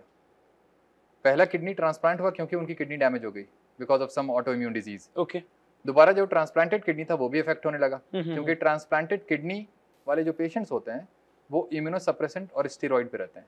अच्छा, ताकि वो ग्राफ्ट जो है रिजेक्ट ना हो जाए। तो उसके लिए इम्यूनोसप्रेसेंट वो पूरी जिंदगी चलती है उनकी। सही है। तो वो जो इम्यूनोसप्रेसेंट होता है वो इटसेल्फ वो नेफ्रोटॉक्सिक होता है, मतलब किडनी को डैमेज करता है वो। अच्छा, उसका नाम टैक्रोलिमस होता है। ओके, तो ओके। उस मेडिसिन पे वो पेशेंट थी, और उस पेशेंट के साथ प्रॉब्लम ये था कि क्रिएटिनिन तो बढ़ ही गया था काफी, उसके साथ साथ anal bleeding, vaginal bleeding, liver enzymes through the roof था, मतलब 700-800 चला गया। पेशेंट को डायबिटीज हो गया, HbA1c 8 चला गया। अच्छा। क्योंकि पेशेंट स्टेरॉइड पे भी थी। तो उनकी जो बहन है वो मेरी बैचमेट रही है। मैं मेडिसिन कर रहा था DNB Tata Motors hospital Jamshedpur में, वो गायनी कर रही थी वहीं पे। तो उसने बोला कि यार अब सुपर स्पेशलिस्ट वगैरह पे मुझे ट्रस्ट नहीं है, तुम देखो मेरी दीदी को क्या हुआ और इसको फिक्स करो। मैंने बोला देखो यार, मैं जो बताऊंगा खाने का ही बताऊंगा बस। अच्छा। मुझे बस इतना पता है इंसान को खाना क्या चाहिए। क्योंकि बॉडी हील खुद ही करती है, सही चीज आप दोगे तो सिस्टम में। तो अगर वो चीज आप डाल दिए तो बॉडी का अपना काम होता है हील करना। मैं एक्टिवली थोड़ी कुछ कर रहा हूँ किसी की बॉडी में घुसकर, बॉडी खुद हील करेगी। जैसे ही उस डाइट पे हमने लाया उनको, 2 से 3 महीने में उनका क्रिएटिनिन 1.2-1.1 हो गया। अच्छा। Remarkable improvement. Vaginal bleeding, anal bleeding सब कुछ बंद, सब बंद। मेडिसिन तो जो चल रहा था वो डोज मैंने बंद किया। नेफ्रोलॉजिस्ट को मैंने बोला कि अब आप देख लो, आपको उनसे कंसल्टेशन में रहना है या मेरे साथ रहना है। तो काहे को नेफ्रोलॉजिस्ट का चेहरा देखेंगे, फिर वो छोड़ दिया उन्होंने। नेफ्रोलॉजिस्ट से फिर कंसल्टेशन ही नहीं किया। 5 साल हो गए, अभी तक कोई प्रॉब्लम नहीं है। और वो मिनिमल पॉसिबल डोज पे मैंने रखा है उनको, इम्यूनोसप्रेसेंट और स्टेरॉइड का। तो नेफ्रोलॉजी में सुपर स्पेशलिटी करने के बाद भी एक जनरल मेडिसिन में DNB किया हुआ डॉक्टर सब कुछ ये सब काम कर रहा है, तो काहे को सुपर स्पेशलिटी करते हो यार तुम लोग, जब कुछ आता ही नहीं है तुम लोग को समझ में। तो आप बोल रहे हो एक super specialist doctor who has been practicing since last 15 to 20 years, they don't understand diet, they are not able to advise the patients what to eat, how to eat। मतलब ज्ञान कैसे नहीं होता है सर? 30-30 लाख 50-50 लाख खर्चा होता है मेडिकल स्टडी में। तो how can you say or prove that Indian diabetologist और जो हार्मोन के डॉक्टर्स होते हैं मतलब दे सही एडवाइस नहीं देते हैं? देखिए मुझे कुछ प्रूव करने की जरूरत ही नहीं है, हमारे पास ऑलरेडी है रिजल्ट कि वो ऐसा कर रहे हैं। मेडिकल मैल प्रैक्टिस बोलते हैं इसको। क्योंकि पेशेंट के हेल्थ के साथ आप खिलवाड़ कर रहे हो डिग्री लेकर के। बस डिफरेंस ये है कि क्योंकि आप सिक्योर्ड हो, क्योंकि आपको प्रोटेक्शन मिला हुआ है, आपके पास डिग्री है और मेडिकल काउंसिल ऑफ इंडिया कहती है कि आपके पास डिग्री है तो आप एक ट्रू प्रैक्टिशनर हो, सो कॉल्ड। लेकिन आपकी एडवाइस से हार्म होता है, रियलिटी में हार्म हो रहा है। और इसलिए मैं इनको बोलता हूँ मेडिकल मैल प्रैक्टिशनर, क्योंकि मैल प्रैक्टिस हो रहा है। मैल प्रैक्टिस उसको बोलते हैं कि आपकी किसी भी एडवाइस से अगर पेशेंट को हार्म हो जाए तो मेडिकल मैल प्रैक्टिस में आता है वो। आप हिपोक्रेटिक ओथ का नाम सुना होगा आपने। हाँ, सही है। हिपोक्रेटिक ओथ का जो पहला जो ओथ होता है ना, वो होता है फर्स्ट डू नो हार्म। आप बढ़िया कुछ करने से पहले आप पहले ये सोच लो कि आपकी एडवाइस कुछ हार्म ना कर जाए। आप सही एडवाइस क्या दोगे, आप एटलीस्ट गलत एडवाइस मत दो। Like in India, we have around 11.5% diabetic patients. तो अगर नंबर्स के हिसाब से देखा जाए तो 10 करोड़ डायबिटिक्स हैं यहाँ पर, और जो प्री डायबिटिक्स है देयर अराउंड 15 करोड़। तो अभी अगर ये वीडियो, ये पॉडकास्ट डायबिटिक पेशेंट्स देख रहे होंगे, they are listening to doctor Kishlay and Ankit, तो उनके लिए खास करके, क्योंकि हेल्थ इज वेल्थ, तो नॉलेज तो मिलना चाहिए sir, after all arguments apart. तो उनके लिए क्या आप सजेशन देंगे कि ठीक है शायद वो पटना नहीं आ पाएंगे, यही वीडियो से, यही ऑडियो से वो सुनकर अगर उनका जीवन परिवर्तन होता है तो ये पॉडकास्ट सफल रहेगा, सार्थक रहेगा सर? देखिए जो जनरल एडवाइस मेरे लिए सभी पेशेंट के लिए सेम होता है। डॉक्टर्स पता है किस तरह से काम करते हैं? डॉक्टर्स अपने बिलीफ सिस्टम के अकॉर्डिंग काम करते हैं। प्लस डॉक्टर्स देखते हैं इस पेशेंट का इमोशन कैसा है, इमोशनली ये कैसा है। अगर पेशेंट को लगता है कि नहीं ये पेशेंट तो खाएगा ही ये चीज, तो उनको लगता है कि इनको खिलाओ आराम से, कार्बोहाइड्रेट जो जो खाते हैं सब खिलाओ, हम ज्यादा से ज्यादा दवा दे पाएंगे। ठीक है। और बिलीफ सिस्टम उनका कुछ ऐसा है, बिलीफ सिस्टम का मतलब है क्योंकि आपको बताया गया है कि आपको कार्बोहाइड्रेट चाहिए डाइट में, you have to have it in your diet if you really want to be healthy. ये ऐसा बिलीफ सिस्टम बना हुआ है पूरी मेडिकल कम्युनिटी में, क्योंकि डाइटरी गाइडलाइन भी हमारा ऐसा है, वो कहता है आपकी डाइट में 50 to 60% कार्बोहाइड्रेट होना चाहिए। अच्छा, तो वो एक बिलीफ सिस्टम है। तो डॉक्टर्स एक उसको तो फॉलो कर ही रहे हैं, और साथ साथ अगर डॉक्टर ये देख रहा है कि उसका पेशेंट जो है कार्बोहाइड्रेट छोड़ना नहीं चाह रहा है, तो वो आराम से बोलता है कि ठीक है आप खाइए। ऐसा नहीं करना चाहिए, वही मैं कह रहा हूँ। मेरा पॉइंट है आप हो टीचर, डॉक्टर का मतलब होता है आप टीचर हो एक, सही है, आप सही एडवाइस दो। पेशेंट अपने माइंडसेट को बदलेगा, आज नहीं बदलेगा कल बदलेगा। आपको उस पेशेंस के साथ काम करना है इस फील्ड में। आप मनी मेकिंग बिजनेस बना दियो इसको। अच्छा। इस हेल्थ केयर इंडस्ट्री को। अगर आपको डॉक्टर बनना था तो आप उस प्योरिटी, उस ऑनेस्टी के साथ इस फील्ड में आते। अच्छा। लेकिन आप हो नहीं उस इंटेंशन के साथ, वो इंटेंट ही नहीं रहा आपका कभी। आपका इंटेंट बस ये रहा क्योंकि हमने इसमें इतना साल दिया, ओके। हमने इतना इन्वेस्ट किया, इतनी पढ़ाई में पैसे लग गए, तो अब हमें इसे निकालना है। अब आप कैसे निकालोगे? मेडिकल मैल प्रैक्टिस करके पैसे निकलेंगे नहीं। ओके सर, है ना? Fine sir. आप बोल रहे हो आपका डाइट फॉलो करके इंसुलिन इंटेक जो आर्टिफिशियल इंसुलिन हम लेते हैं वो बंद हो जाएगा सर? हाँ, इज दैट गारंटेड? टाइप 2 में तो बंद होता है। ओके। टाइप 1 में आपको लेना है, बट मिनिमम जो रिक्वायरमेंट है in the context of low carbohydrate diet वो आपको लगेगा। तो आप अगर डोज भी कम कर रहे हो तो एक्सोजेनस इंसुलिन का जो साइड इफेक्ट है वो कम होगा, क्योंकि साइड इफेक्ट तो होगा ना आपका। अगर आपका जितना डोज बढ़ता जाएगा इंसुलिन का, साइड इफेक्ट भी बढ़ेगा इंसुलिन का। इंसुलिन का भी साइड इफेक्ट होता है, ऐसा नहीं है कि हम बस ले रहे हैं। अच्छा, तो ले रहे हैं तो वो अच्छा ही है। आपकी बॉडी के लिए कितना रिक्वायरमेंट है एक हेल्दी डाइट के अगेंस्ट, उतना ही इंसुलिन आपके लिए अच्छा है। आपकी अगर डाइट अनहेल्दी होगी तो इंसुलिन का डोज बढ़ेगा, तो इंसुलिन का भी साइड इफेक्ट मिलेगा, और गलत डाइट थी तो उसका तो मिल ही रहा है। Sir I have heard of two terms, I am not a medical student, तो पढ़ रहा था कुछ। तो एक स्टेट होता है बॉडी का, body is resistant to insulin, और एक हाइपर स्टेट होता है, हाइपर इंसुलिनिया उसको बोलते हैं। तो एक में इंसुलिन प्रोड्यूस नहीं होता है, एक में इंसुलिन प्रोड्यूस होता है और रिस्पांस ठीक से नहीं मिलता है। तो ये ऐसे भी पेशेंट्स होते हैं। तो उसको कैसे काउंटर करते हैं? मतलब आपका जो एडवाइस होता है या डायग्नोसिस होता है, इन दो पेशेंट्स के साथ आप कैसे डील करते हो सर? ये प्रॉब्लम ये है ना कि आप पहले तो इंसुलिन रेजिस्टेंस क्या है और हाइपर इंसुलिनीमिया क्या है वो मैं बता दूं। करेक्ट। इंसुलिन रेजिस्टेंस आप टर्म से ही समझ रहे हो कि इंसुलिन जो है ना काम नहीं कर पा रहा है, ओके, फॉर सम रीजन। हाँ। और इंसुलिन का प्राइमरीली जो रोल होता है वो होता है कि ब्लड शुगर को कम करना। ओके। तो ब्लड शुगर कैसे कम होता है? जब ब्लड में जो एक्स्ट्रा शुगर है वो आपका सेल के अंदर एंटर होता है और तब आपका ब्लड शुगर नॉर्मलाइज होता है। ओके। तो अगर रेजिस्टेंस हो गया तो इसका मतलब है इंसुलिन काम नहीं कर रहा।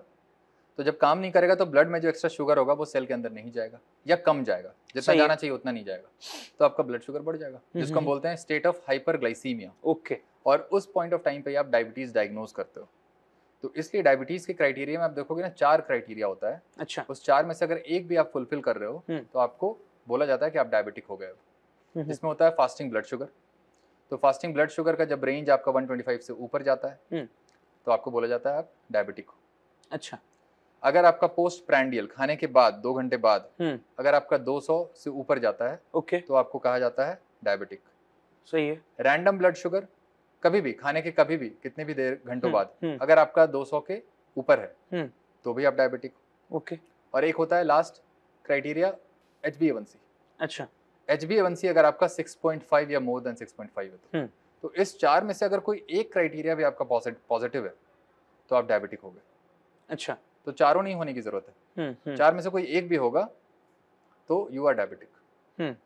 तो ये डायबिटीज अब डायग्नोज हुआ क्योंकि हमने ये मान लिया कि इंसुलिन आपका काम नहीं कर पा रहा। ओके। उसको हम इंसुलिन रेजिस्टेंस बोल रहे हैं। सही है। ये सिंपल हो गया डेफिनेशन। अब एक स्टेट होता है हाइपर इंसुलिनीमिया। ओके। अब हाइपर इंसुलिनीमिया का मतलब होता है कि आपकी बॉडी इंसुलिन प्रोड्यूस कर रही है, एक्स्ट्रा प्रोड्यूस कर रही है, नॉर्मल से ज्यादा प्रोड्यूस कर रही है। तो उसके पीछे आपको देखना पड़ेगा क्यों कर रही है। अच्छा। हाँ। तो एक्स्ट्रा इंसुलिन प्रोडक्शन तभी होता है जब आपकी डाइट में एक्स्ट्रा कार्ब्स होता है। और एक्स्ट्रा कार्ब्स का मतलब होता है आप जितना भी कार्ब्स खा रहे हो ना, चाहे वो 100 ग्राम्स भी क्यों ना हो, आपकी बॉडी के लिए वो एक्स्ट्रा है क्योंकि वो स्टिल रिक्वायरमेंट नहीं है। ओके। लेकिन 100 ग्राम को हम हेल्दी मान लेते हैं क्योंकि आप 300 या 400 ग्राम जो ऑन एन एवरेज पीपल लोग खा रहे हैं, एवरेज इंडियन, आप उससे कम कर दिया आपने। अच्छा। तो कहाँ आप 400 ग्राम खाते हो कार्बोहाइड्रेट, अगर 100 ग्राम आपने किया तो डेफिनेटली आपका इंसुलिन का अमाउंट जो है, जो लेवल है वो ड्रॉप करेगा क्योंकि आप कार्ब्स कम खाएंगे तो शुगर कम बढ़ेगा, शुगर कम बढ़ेगा तो इंसुलिन की रिक्वायरमेंट कम होगी, तो हाइपर इंसुलिनीमिया भी आपका कम होगा क्योंकि इंसुलिन का प्रोडक्शन कम हो जाएगा ऑटोमेटिकली क्योंकि आप कार्ब्स सब नहीं खा रहे हो बहुत ज्यादा। तो स्टेट ऑफ हाइपर इंसुलिनीमिया उसी को बोलते हैं। तो आपको ये देखना पड़ेगा कि जो हाइपर इंसुलिनीमिया है वो किस कॉन्टेक्स्ट में है। हाई कार्ब डाइट के कॉन्टेक्स्ट में, क्योंकि आप कार्ब्स ज्यादा खाते हो तो इंसुलिन का प्रोडक्शन होता है। सही है। और इंसुलिन का ज्यादा प्रोडक्शन होने के बाद भी आपका ब्लड शुगर बढ़ा रहता है। अच्छा। आप देखोगे बहुत सारे डायबिटिक पेशेंट का ब्लड शुगर बढ़ा हुआ है, इंसुलिन भी बढ़ा हुआ है, लेकिन नॉर्मली क्या होता है कि इंसुलिन की टेस्टिंग नहीं होती है क्योंकि स्टैंडर्डाइज नहीं माना जाता है इस टेस्ट को। अच्छा। क्योंकि इसका कोई स्टैंडर्डाइज मेथड नहीं है। हर लैब में आप कराओगे आपको डिफरेंट वैल्यूज मिलते हैं। ओके। डिफरेंट एसेज यूज किया जाता है, तो इसलिए वेरिएशन बहुत हो सकता है। इसलिए इसको हम टेस्ट नहीं करते हैं ओके कन्वेंशनली। ये प्रोटोकॉल में नहीं है कि हर एक डायबिटिक पेशेंट का हम इंसुलिन का लेवल देखें, लेकिन आइडियली देखना चाहिए, एक बार देख लेना चाहिए आपको। एक उससे एक बैकग्राउंड, एक पिक्चर मिल जाता है कि आपकी बॉडी स्टिल इंसुलिन बना रही है, नॉर्मल रेंज में है, या ओवर प्रोड्यूसर हो आप, या फिर आपकी बॉडी इंसुलिन कम बना रही है। अच्छा, क्योंकि टाइप 2 डायबिटीज होते हुए आपकी बॉडी इंसुलिन कम भी बना सकती है, ज्यादा बना सकती है, नॉर्मल रेंज में भी बना सकती है। सही है। लेकिन सारे तीनों सिचुएशन में आपका ब्लड शुगर हाई हो सकता है। क्योंकि कम बनाएगी तब तो डेफिनेटली इसका मतलब है बना कम रही है तो आपका ब्लड शुगर बढ़ जाएगा। ज्यादा बनाने के बाद भी अगर ब्लड शुगर हाई है, इसका मतलब इंसुलिन ज्यादा बन रहा है लेकिन वो काम नहीं कर रहा, इसलिए ब्लड शुगर बढ़ा हुआ है। अच्छा, और एक नॉर्मल रेंज में है, जितना बनाना चाहिए उतना बना रहा है, लेकिन काम नहीं कर रहा, इसलिए आपका ब्लड शुगर हाई है। तो तीनों सिनेरियो हो सकते हैं एक डायबिटिक पेशेंट के साथ। सही है sir. Let's talk about this हाउसवाइफ्स, बोधी लोग, लेडीज लोग, वुमेन फैटर्निटी हमको देख रहे हैं। मैक्सिमम हेक्टिक लाइफस्टाइल होता है, उनके ऊपर मतलब टाइम बहुत ज्यादा दे नहीं पाते। पीसीओडी, पॉलिसिस्टिक ओवरी डिसऑर्डर का इश्यूज रहता है, प्रेगनेंसी एक बार होता है या नहीं होता है, कॉन्सेप्ट नहीं होता है, हाइपरटेंशन होता है। And what about this ladies were in 30s and they have get put on a lot of weight, 80 85 kg 90 kg and they want to lose weight. College के टाइम में स्लिम फिट थी, अभी lifestyle change हो गया। मतलब पिता के घर थी, फादर के हाउस में वेजिटेरियन खाना होता था, यहाँ आ गई नॉन वेज होता था, and husband is quite fond of eating, तो लाइफस्टाइल चेंज हो गया। तो उनको आप कैसे ट्रीटमेंट करोगे? है ना, पेशेंट के फॉर्म में नॉर्मल ह्यूमन बीइंग है वो। हाँ, do you deal with these kinds of people? हाँ बिल्कुल, मैंने बहुत लोगों को खूबसूरत बनाया है अपने प्रोटोकॉल। तो क्या करना पड़ेगा सर? वही करना पड़ेगा जो मैं बताता आ रहा हूँ, जैसे मैं खाता हूँ। प्रॉब्लम क्या है आपकी? प्रॉब्लम ये है जो आपने बताया ना, लाइफस्टाइल चेंज हो जाती है लोगों की। लाइफस्टाइल चेंज नहीं होती है, आप बचपन से गलत ही खाते आ रहे हो। प्रॉब्लम यह है कि आप अर्ली टीन्स में उस खाने को आप कोप अप कर लेते हो, आपकी बॉडी टॉलरेट कर लेती है ओके समहाउ, क्योंकि आपकी बॉडी काइंड ऑफ फ्रेश है, आपके सेल्स ज्यादा रोबस्ट हैं, गलत चीजों पे भी वो निकल जाती है, रेजिस्टेंट है, बेयर कर लेती है उस चीज राइट। एज के साथ आपका वो डिक्लाइन हो रहा है ना, फंक्शनली आप डिक्लाइन कर रहे हो, आपके हार्मोन्स लेवल डिक्लाइन होते हैं, आपकी सेल के जो फंक्शंस होते हैं, कैपेसिटी, फंक्शनल कैपेसिटी, वो सारा कुछ डिक्लाइन करता है। तो आप उस खाने पे आप ये एक्सपेक्ट नहीं कर सकते कि आप हेल्दी रहोगे। अच्छा, है ना, योर एंटायर लाइफ, वो पॉसिबल नहीं है। तो आप ये नहीं कह सकते कि पहले लाइफस्टाइल बढ़िया था और अब खराब हो गया, नहीं, पहले भी खराब था। अच्छा, आपको ये मानना है कि जिस समय से आपका जन्म हुआ है तब से आप गलत ही खा रहे हो। After breast feeding, exclusive breast feed के समय ही बच्चे बस सही खाने पे होते हैं। तो अभी क्या करेंगे सर? मतलब जहाँ खाना आप देखोगे 6 महीने के बाद क्या करते हैं, बच्चों के लिए एक पार्टी फंक्शन रखते हैं ना, क्या बोलते हैं उसको? अन्नप्राशन बोलते हैं उसको। यस। तो अन्नप्राशन में बताइए, आप चावल और दलिया खिला देते हो। हाँ, मीट खिलाओ ना यार। अन्नप्राशन में मीट खिलाएं? मीट खिलाओ, कुक करके खिलाओ। अच्छा, अन्नप्राशन, अन्न क्या है? इंसान का अन्न क्या है? मीट है, अंडे हैं, खिलाओ उसको। वो बच्चा को दस्त हो जाएगा सर। दस्त कहाँ होगा? दस्त कहाँ होता है किसी को? वो अर्न तो डाइजेस्ट कर लेगा सर। वो 6 महीने के बच्चे को हम मीट खिलाएं? हाँ, मीट ही खाएगा वो, क्यों नहीं खाएगा? शेर का बच्चा नहीं है सर, इंसान का बच्चा है। इंसान का बच्चा है तो मैं भी इंसान हूँ, खा ही रहा हूँ ना मीट, सब पचा रहे हैं मीट को। अच्छा, प्रॉब्लम देखिए, प्रॉब्लम क्या है ना, आपका खाना, आप मान लीजिए इस चीज को, आप after 6 months of exclusive breast feed आप गलत खाने पे ही हो। आप गलत खाने पे हो। अब आप इतने फ्रेश हो, इतने यंग हो, उस समय इतने छोटे हो, आपके सेल्स इतने यंग हैं कि वो गलत खाने को टॉलरेट कर लेता है आराम से। अच्छा। तो आपको लगता है ये खाना सही है। ओके। लेकिन अब के लोग नहीं कर पा रहे हैं। आप देखिएगा, आप बचपन में ही बहुत लोगों को डायबिटीज हो रहा है, टाइप 1 डायबिटीज। सही है, 15 साल का बच्चे का भी डायबिटीज। इतनी डिजीजेज हो रहे हैं अब, क्योंकि वो ह्यूमन के लिए अप्रोप्रिएट फूड नहीं है जो आप खिला रहे हो अन्नप्राशन में। गलत खाना है वो, आपने पहला निवाला ही गलत डाल दिया, तो आगे क्या होगा? अच्छा, जब स्टार्ट ही इतना खराब है तो आप एंड कैसे अच्छे करोगे? चलिए सर, स्टार्ट तो खराब हो गया था। हाँ। अभी हाउसवाइफ्स के लिए बताइए सर, वो क्या करेंगी? जिम के लिए टाइम नहीं है सर, पहले से बोल दिया, नहीं हो पाएगा सर, पैसा है, टाइम नहीं है। हाँ। देखिए, वही मैंने बताया, लाइफस्टाइल सबका सेम था। हाँ। 6 महीने के ब्रेस्ट फीड के बाद सबका लाइफस्टाइल खराब था। और फिर बोलते हैं कि शादी हो गई, बच्चे हो गए, इसलिए वजन बढ़ गया। नहीं, शादी होने से और बच्चे होने से वजन नहीं बढ़ता है, ये सब कंप्लीट बुल फेस लाई है ये सब। और पेट निकल झुल जाते हैं ना सर, इतने बड़े-बड़े टमी लेके चलते हैं। अगर आप उसी को रीजन बनाते हो, बताते हो, तो मत करो शादी। फिर मैं देखता हूँ हेल्दी रह लोगे, बिना शादी किए भी नहीं रह पाओगे। हाँ। आपका खाना जो वो आपको अनहेल्दी बना रहा है, वही आपको मोटा कर रहा है। इसलिए शादी करने से कोई फर्क नहीं पड़ता। शादी करने से आप हो सकता है बाहर के खानों को ज़्यादा करेंगे, आप बाहर पैकेज फूड खाएंगे, जंक फूड खाएंगे, वो एक चांसेस है, उस चीज़ की पॉसिबिलिटी है जिसकी वजह से आप वेट गेन कर सकते हो। लेकिन इन जनरल आप देखोगे आपका डाइट का जो कॉम्पोजिशन है वो सेम है, कार्बोहाइड्रेट बेस्ड है। अरे आप घर पे कार्बोहाइड्रेट खाओ या बाहर जंक फूड खाओ, है तो कार्बोहाइड्रेट ही ना। सही है। और बहुत सारे लोग आप देखिएगा, जब आप हिस्ट्री लीजिएगा तो वो बोलते हैं कि सर बाहर का खाना मैं कुछ नहीं खाती हूँ या खाता हूँ, घर का ही खाता हूँ। तो घर का खाना शुद्ध होता है बस, हेल्दी नहीं होता। शुद्ध होना और हेल्दी होना, आप घर पे जो भी खाओगे वो बस हाइजीनिक होगा, हेल्दी नहीं होगा। हेल्दी खाना क्या है? रेड मीट, फिर वही रेड मीट, अंडा आ गया। अच्छा, तो घूम फिर के हम वहीं आएंगे बार बार। ओके सर, फॉर हाउसवाइफ्स मतलब 1 घंटा, आधा घंटा, पौना घंटा उनको एक्सरसाइज चाहिए। मतलब if they want to reduce weight, someone is 80-85 kg, राइट? She was having a good weight few years back, तो अभी they have put on weight after delivery, तो अभी क्या करना पड़ेगा? मतलब वो नॉर्मल लंच खाते हैं, नॉनवेज भी खाते हैं, कभी कभी वेज भी खाते हैं, रात में 2-3 रोटी, दाल फ्राई, कुछ भी घर में संतुला वंतुला स्ट्यू भी बन जाता है। तो अभी क्या करना पड़ेगा डेली रूटीन को? खाली मीट खाने से, अंडा खाने से क्या रिड्यूस हो जाएगा सर बिना एक्सरसाइज के? मैं बता रहा हूँ, पहले तो आपने जो बताया ना कि ये प्रेगनेंसी होती है, डिलीवरी होता है, वेट गेन हो जाता है। हाँ। मैं बता रहा हूँ, ये जो वेट गेन का जो फॉर्मूला है ना, जो बोला जाता है एक प्रेग्नेंट वुमेन को कि आपको इतना वेट गेन करना है, आपको एवरी 2 to 3 आवर्स खाना है, ये बड़ा गलत एडवाइस है ये। अच्छा, ये एडवाइस भी गलत है एक्चुअली। तो आप एक प्रेग्नेंट वुमेन को ओबीज बनाते हो अपने एडवाइस पे। आपका बच्चा यूट्रस में है, वो बड़ा हो रहा है, उसको विमेन के, उसकी मदर के बॉडी फैट से क्या लेना देना है? क्या चर्बी खा रहा है वो बच्चा? नहीं खा रहा है। आपकी बॉडी में एक्स्ट्रा फैट जो है वो उस वक्त यूज होता है जब आपके पास न्यूट्रिशन नहीं है, आप अब खाना नहीं खा रहे हो।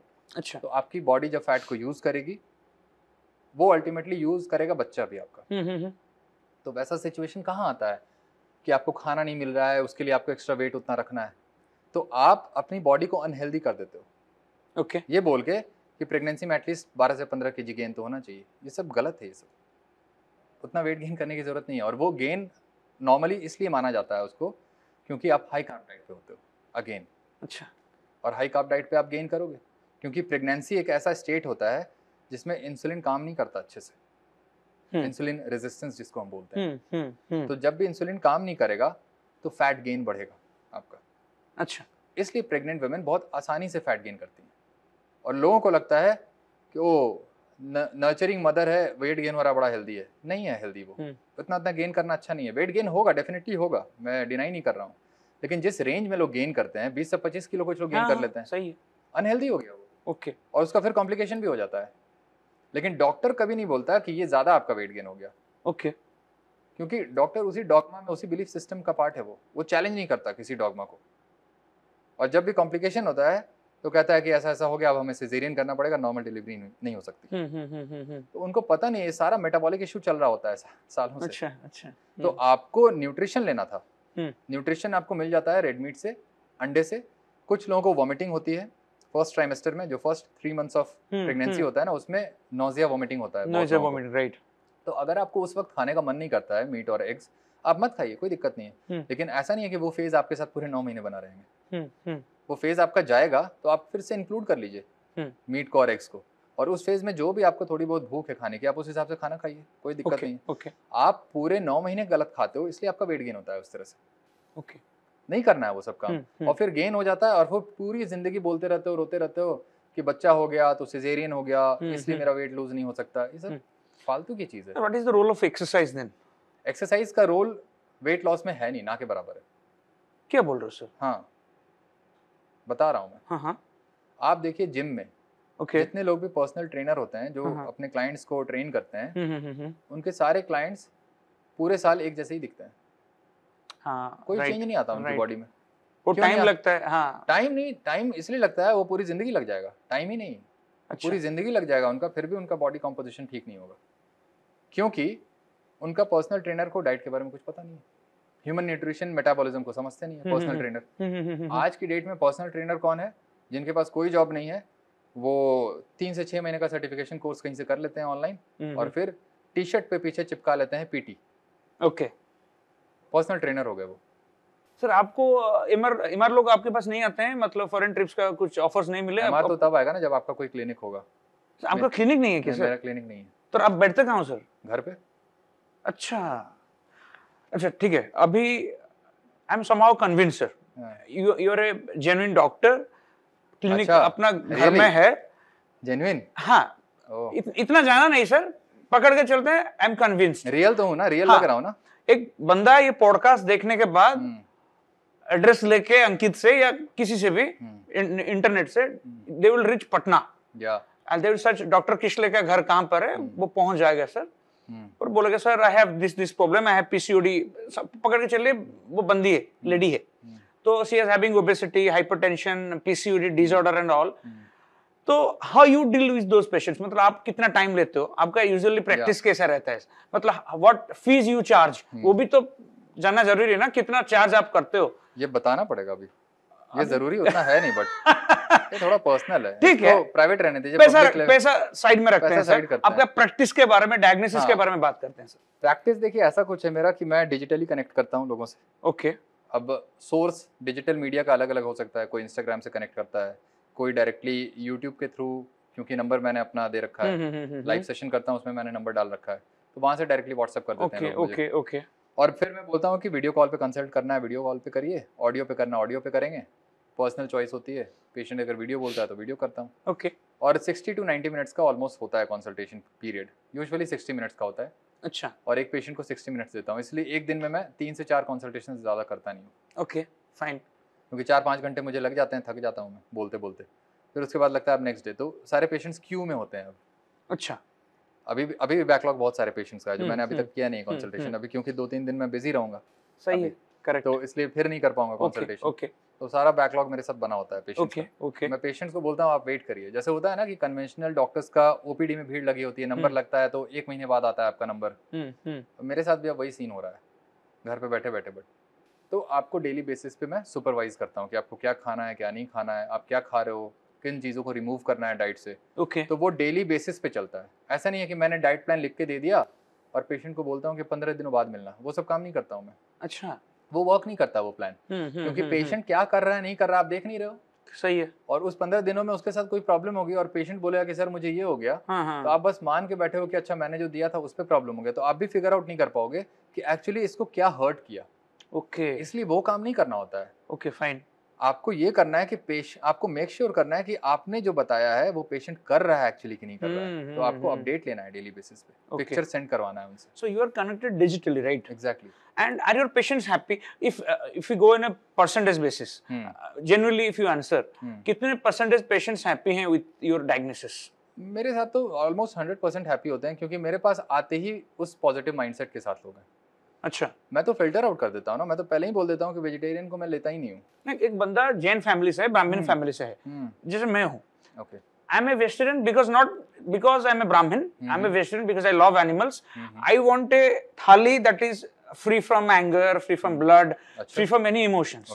ठीक है, वो उसके हिसाब से मैं वेजिटेरियन हूँ। ठीक ठाक चल रहा है तो अभी तक। ठीक है, एक बंदा आया, उसको प्रॉब्लम्स हैं, उसको भी डायबिटीज है, ब्लड प्रेशर है, बट एक नोशन है, सर कुछ भी बोलिए पैर पाँव पड़ता हूँ और अंडा नहीं खाऊंगा सर, ट्रीटमेंट कर लीजिए, 1 लाख दूंगा। नहीं करूंगा ना। नहीं करोगे आप? नहीं क्यों करूंगा, आपने पहले ही बोल दिया खाऊंगा ही नहीं। तो इलाज मेरा तो मेडिसिन ही है एक्चुअली, खाना। तो आपको मेडिसिन लेने का मन नहीं है तो चले जाइए। अरे सर पैसे दे रहे हैं सर। पैसे नहीं चाहिए मुझे आपके मुंह में मीट करने वाला चाहिए। क्या बोल रहे हो सर? देखिए ये फैक्ट है। प्रॉब्लम आप ये कह रहे हो ना, पहली बात तो ये वीगन और ये एथिकल वीगन और ये सब ये डिबेट चलता है इस पे सोशल मीडिया पे कि मैं एनिमल लवर हूँ। मैं भी एनिमल लवर हूँ, मुझे भी बड़ा प्यार है। कैसे एनिमल लवर हो आप सर? काट के खाते हो आप? हाँ, काट के खाता हूँ। कुत्ता तो नहीं खा रहा हूँ, बिल्ली भी नहीं खा रहा हूँ, रेड मीट खा रहा हूँ, गोट खा रहा हूँ। और ऐसा नहीं है मुझे प्यार नहीं है एनिमल से। क्योंकि आप जो प्यार बता रहे हो ना, वो भी प्यार है नहीं एक्चुअली। आप भी मार ही रहे हो जानवर को, बहुत सारे जानवरों को मार रहे हो आप। आपका जो खाना है उस प्लेट के लिए भी बहुत सारी डेथ हुई है, बस वो आपके प्लेट में नहीं है। हाँ, वो तो सही है ना? हाँ। तो ऐसा कुछ नहीं होता कि कोई भी प्लेट फ्री ऑफ किलिंग नहीं होता। हाँ, वो नहीं हो सकता, हो ही नहीं सकता। वो तो नेचर के अगेंस्ट है वो। अच्छा। ऐसा हो ही नहीं सकता है कि one has to die for someone to live. यही एक नेचर हार्श ट्रूथ है ये। ओके, किसी एक को मरना पड़ेगा किसी को सरवाइव करने के लिए। ये पूरा फूड चेन है, फूड वेब है ये। आप उसको आप चैलेंज कैसे कर सकते हो? वो तो रियलिटी है। Sir you are promoting the whole India to go for nonveg diet. मतलब इट सीम्स वो फूड है, मैं कुछ प्रमोट नहीं कर रहा हूँ, मैं हेल्थ प्रमोट कर रहा हूँ। हाँ वो सही है। हाँ, और उस हेल्थ प्रमोशन में कुछ भी प्रमोट करना पड़े मैं करूंगा। अरे हेल्थ प्रमोट करने आया हूँ मैं, डॉक्टर का काम होता है हेल्थ प्रमोट करना। मतलब you have success rate, I agree on that, your patients are happy, I agree on that. मगर वो वेजिटेरियन बंदे क्या करेंगे सर? मतलब वेजिटेरियन बंदे वेजिटेरियन नहीं रहेंगे तभी अच्छे से रह पाएंगे वो। मैं बोलता ही हूँ, हमेशा बोलता हूँ, वेजिटेरियन मेरे से पूछता है सर वेजिटेरियन के लिए आपके पास क्या ऑप्शन है? मैं कहता हूँ भाई नेचर ने ही तुम्हें ऑप्शन नहीं दिया तो मैं कहाँ से दूंगा ऑप्शन? तो we are omnivorous right? Omnivorous हैं, हाँ, लेकिन इसका ये मतलब नहीं है कि आप 70 to 80% आप प्लांट बेस्ड डाइट खाओगे। आप ओमनिवोरस हो इसका मतलब होता है आप दोनों चीजें खा सकते हो। लेकिन ज्यादातर most of the time majority of the energy nutrition आपका एनिमल फूड से आना चाहिए। मैं तो कह ही रहा हूँ कि 80 to 90% आप एनिमल बेस्ड फूड खाओ, रिमेनिंग 10 to 20% आप खाओ ना प्लांट बेस्ड फूड। आप उस सेंस में भी ओमनिवोरस कहला सकते हो। ओके ओके, समझ रहे हो बात को? क्योंकि ओमनिवोरस का मतलब होता है कि आप डाइट में दोनों चीज खाते हो, और जो दोनों चीजों को खाकर सरवाइव कर लेते हैं उसको हम ओमनिवोरस बोलते हैं। तो आप अगर कार्निवोर डाइट भी कर रहे हो जिसमें 80 to 90% आप एनिमल बेस्ड फूड खा रहे हो, रिमेनिंग 10 to 20% आप प्लांट बेस्ड फूड्स खा रहे हो, still you are omnivorous by that definition. अच्छा, तो आप उसको भी फुलफिल कर रहे हो और खुद को हेल्दी भी रख पा रहे हो। ओके, प्रॉब्लम यह है कि आप ज्यादा क्या खा रहे हो। अगर आप ज्यादा प्लांट बेस्ड फूड खाओगे वो प्रॉब्लम करेगा आपको, वो दिक्कत है। तो वो एंड ऑफ द स्पेक्ट्रम का जो ओमनिवोरस स्टाइल है वो अनहेल्दी है। सर अभी एक इम्पोर्टेंट क्वेश्चन है। हम लोग बिग बिग सेलिब्रिटीज को देखते हैं like Akshay Kumar, Manoj Bajpayee and sports person. अभी कुछ दोस्त लोग भी उड़ीसा में हैं जो जिम बिम करते हैं, वो अभी इंस्पायर हुए उनसे। वो क्या बोलते हैं, मतलब रील्स वील्स वायरल हो रहे हैं, तो बोलते हैं we don't eat after sunset, 6:30 7 के बाद हम कुछ खाते ही नहीं है। तो जो खाना है 6:30 7 के अंदर खाओ, जितना भरपेट खाना है, ठीक है। तो ये जो प्रैक्टिस है, like you eat whole the day and you don't eat after sunset, late evening को you don't go for a dinner, don't eat late evening, कुछ नहीं खाना है, सलाद वालड भी नहीं खाते हैं। अगर if you feel very hungry तो कुछ ओट बिस्कुट्स वगैरह, वो फाइबर बिस्कुट्स आप ले सकते हो या सलाद खा सकते हो वर्स्ट केस में। तो व्हाट इज दिस हैबिट, मतलब do you support this food practice? ये आइडिया एक्चुअली ठीक है in terms of circadian rhythm and biological clock आप देखोगे तो। ओके, क्योंकि यूजुअली ये पॉइंट वहां से आता है ना, अगर आप इसका हिस्टोरिकल बैकग्राउंड देखोगे हमारा, क्योंकि पहले लाइट्स नहीं थी हमारे पास। ओके, तो जब भी डार्क होता था सनसेट तो कुछ दिखता नहीं था हमें। सही है। तो जब दिखेगा ही नहीं तो खाओगे कैसे? ओके, पॉइंट पे जो आदि मानव रहते थे। Exactly, okay fine. अब क्योंकि लाइट है तो हम कभी भी कुछ भी खा सकते हैं। तो सही है। इवोल्यूशन क्योंकि हमारा उस तरह से हुआ है कि हम जब भी कुछ खाएंगे तो हमें वो दिखना चाहिए ना। तो वो तभी दिखेगा जब सन होगा। सही है। तो इसलिए हम उस समय तक खाएंगे जो भी खाएंगे। ओके, एक बार सनसेट हो गया तो आपके पास अब नेचुरल लाइट नहीं है, तो वो पॉसिबल ही नहीं है। अब क्या खाओगे? अगर खा भी लिया आपने तो क्या उसके साथ खा लिया जो आपके लिए टॉक्सिक हो सकता है। अच्छा, तो उस फंडामेंटल की वो फंडा की वजह से अल्टीमेटली आप इवनिंग में बोला जाता है कि आपका सनसेट के बाद खाना नहीं होना चाहिए। ओके, क्योंकि आपकी बॉडी उस तरह से डिजाइंड है, वो सर्कैडियन रिदम होता है, वो बायोलॉजिकल क्लॉक होता है, वो अच्छी चीज है अपनी जगह पे। लेकिन प्रॉब्लम यह है कि लोग बस इसको पकड़ के बैठे रहते हैं रिडक्शनिस्ट वे में। उनको लगता है कि हम बस सनसेट के बाद नहीं खाएंगे तो हम ठीक रहेंगे। ओके, ये नहीं है। इसका मतलब ये नहीं होता है। आपका जो ईटिंग विंडो था, आपको उस समय भी सही ही खाना था। ऐसा नहीं है कि उस समय ओट्स, बिस्किट, मैगी, नूडल्स चल रहा है। ऐसा नहीं करना होता है। ऐसा थोड़ी है कि धूप है तो हम कुछ भी खाएंगे। ये तरीका गलत है ना। अच्छा, आपको अगर सनसेट के पहले ही खाना है तो आप सही चीज, स्टिल आपको सही चीज ही खाना होगा। ओके, खाना नहीं बदलेगा आपका। आप सनसेट के पहले भी अगर खाने का सोच रहे हैं तो खाना तो वही रहेगा। लोगों को ये लगता है क्योंकि हम सनसेट के बाद नहीं खाते इसलिए हम अब ओट्स खाएंगे, नूडल्स खाएंगे, राइस खाएंगे और 50 तरह की चीजें खाएंगे, हल्का खाएंगे। अच्छा, हल्का खाते खाते तो भारी हो गया आप। ना शरीर भारी कैसे हो रहा है सबका? सही है, सही है। हल्का खाने के चक्कर में रहते हो। अरे भारी खाओ यार, मेरी तरह हल्का रहोगे, दिमाग से भी शरीर से भी। ओके, मैं देखिए बहुत भारी खाता हूँ। एक बार में जो खाता हूँ मैं 30 अंडे होल एग्स, पूरा 30 अंडे खाता हूँ एक बार में। एक दिन मैंने 52 होल एग्स खाया था। 52 1 मील में। अच्छा हाँ सर, आप आज सुबह खाए थे कुछ? नहीं, मैं ऑलरेडी 20 आवर्स फास्ट में हूँ। अरे सर, अभी भुवनेश्वर पधारे hmm, and we are here at club Bhubaneswar. Hmm, आप अभी तक खाए नहीं कुछ, नहीं खाली खाया। पानी वानी थोड़ा कुछ पिए? पानी भी नहीं पिया हूँ एक्चुअली में अभी तक, ऊट हो गया सर, कैमल। क्योंकि आपकी बॉडी, मैं एक बता देता हूँ यहाँ पे, एक बड़ा एक साइंटिफिक एक्सप्लेनेशन है मेरे पास हाँ, देने हाँ। को। आपकी बॉडी जब फैट पे प्राइमरीली रन करती है ना, ओके तो आपकी बॉडी वाटर बड़ा इफेक्टिवली बनाती है, उसको मेटाबॉलिक वाटर बोलते हैं। अच्छा तो पानी भी बन जाता है आपकी बॉडी में, क्योंकि अल्टीमेटली जो ऑक्सीडाइज हो रहा है फैट, उसका जो बाई प्रोडक्ट होता है ना, वो CO2 एंड वाटर होता है। तो कार्बन डाइऑक्साइड को आप एक्सेल कर देते हो और वाटर आपकी बॉडी में बन रहा है, तो थर्स्ट का भी जो लेवल होता है ना, वो बड़ा कम हो जाता है आपका। अच्छा कांस्टेंट थर्स्ट इसलिए होता है क्योंकि कांस्टेंट आप खाते हो, और क्योंकि मैं कॉन्स्टेंटली नहीं खाता हूँ, ओके ओके। तो थर्स्ट भी कम होता है मेरा। और मुझे कभी नहीं ऐसा होता है कि कम पानी पीने की वजह से मुझे UTI हो गया या स्टोन हो रहा है, हाँ कभी नहीं। लोग बोलते हैं ना, पानी आप कम पीते हो इसलिए स्टोन हो गया। सर, अभी जो लोग देख रहे हैं वो पानी पीना छोड़ देंगे सर। अभी 4 लीटर दिन में पीना है हमको, ये होना कि नहीं है तो सर? आप पानी ज्यादा पियोगे तो ज्यादा टॉयलेट जाओगे, यही होगा। तो हाइड्रेशन भी तो चाहिए ना, need to remain hydrated, right? मैं भी हाइड्रेटेड ही हूँ, कौन सा डिहाइड्रेटेड बैठा हुआ हूँ। आपकी बॉडी का हाइड्रेशन स्टेटस, वाटर का इंटेक, सारा कुछ आपके फूड पे ही डिपेंड करता है। ओके अगर आपका फूड बदलेगा तो वाटर का इंटेक भी चेंज हो जाएगा, रिक्वायरमेंट चेंज हो जाएगा।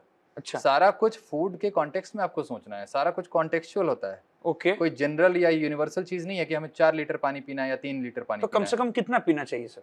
नहीं पता हमें। ओके कुछ चीजों छोड़ दीजिए, आप इंस्टिंक्ट पे रहने दीजिए। मतलब रूल प्यास मत लगे तो बनाइए। पिए। हाँ, रूल मत बनाइए ना। मैं अगर 48 आवर्स फास्ट में हूँ तो मैं 3-3 लीटर पानी पीऊंगा डेली, कोई पॉइंट बनता है इसका? अगर आप पानी पियोगे, आपको टॉयलेट इतना ज्यादा होगा कि इलेक्ट्रोलाइट का डिस्टर्बेंस हो जाएगा, मसल में क्रैम्प्स आ जाएंगे आपको।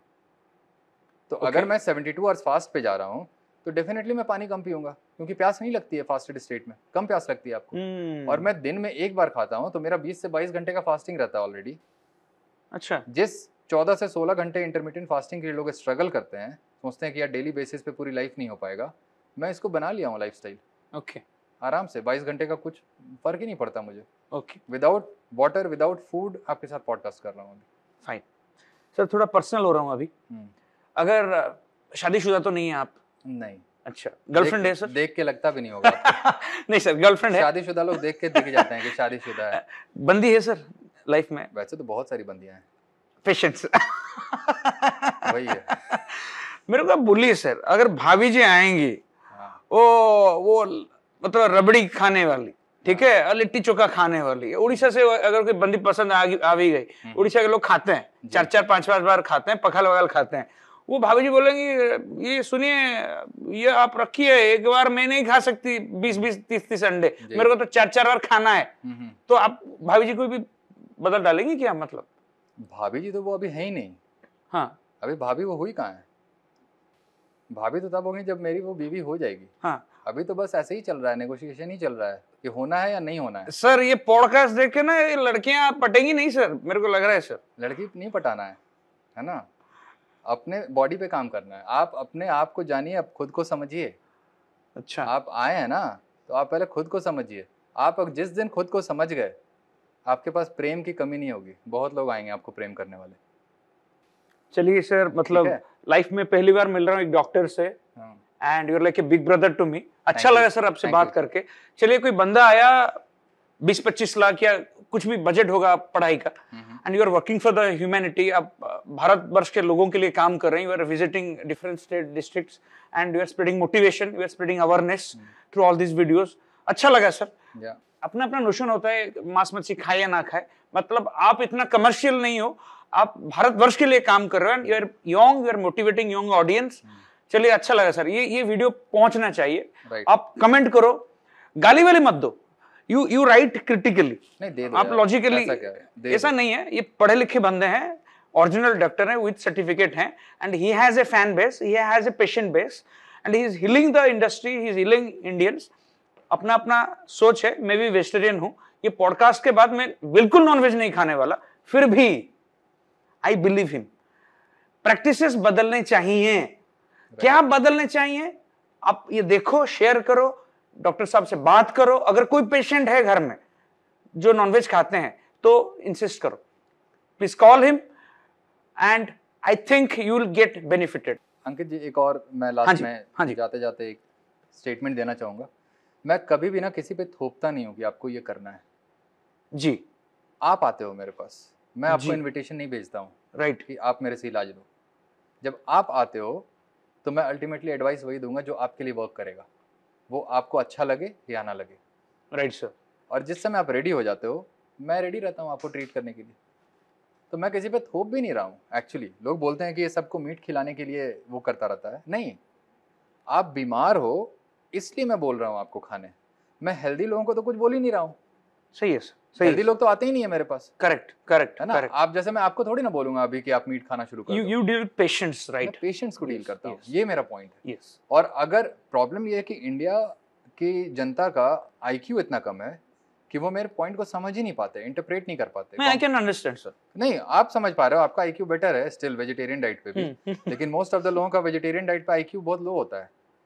तो मेरा पॉइंट बस ये है कि मैं बस बीमार लोगों के कॉन्टेक्स्ट में बात करता हूँ। अगर आप बीमार हो तो आपको ऐसे खाना पड़ेगा।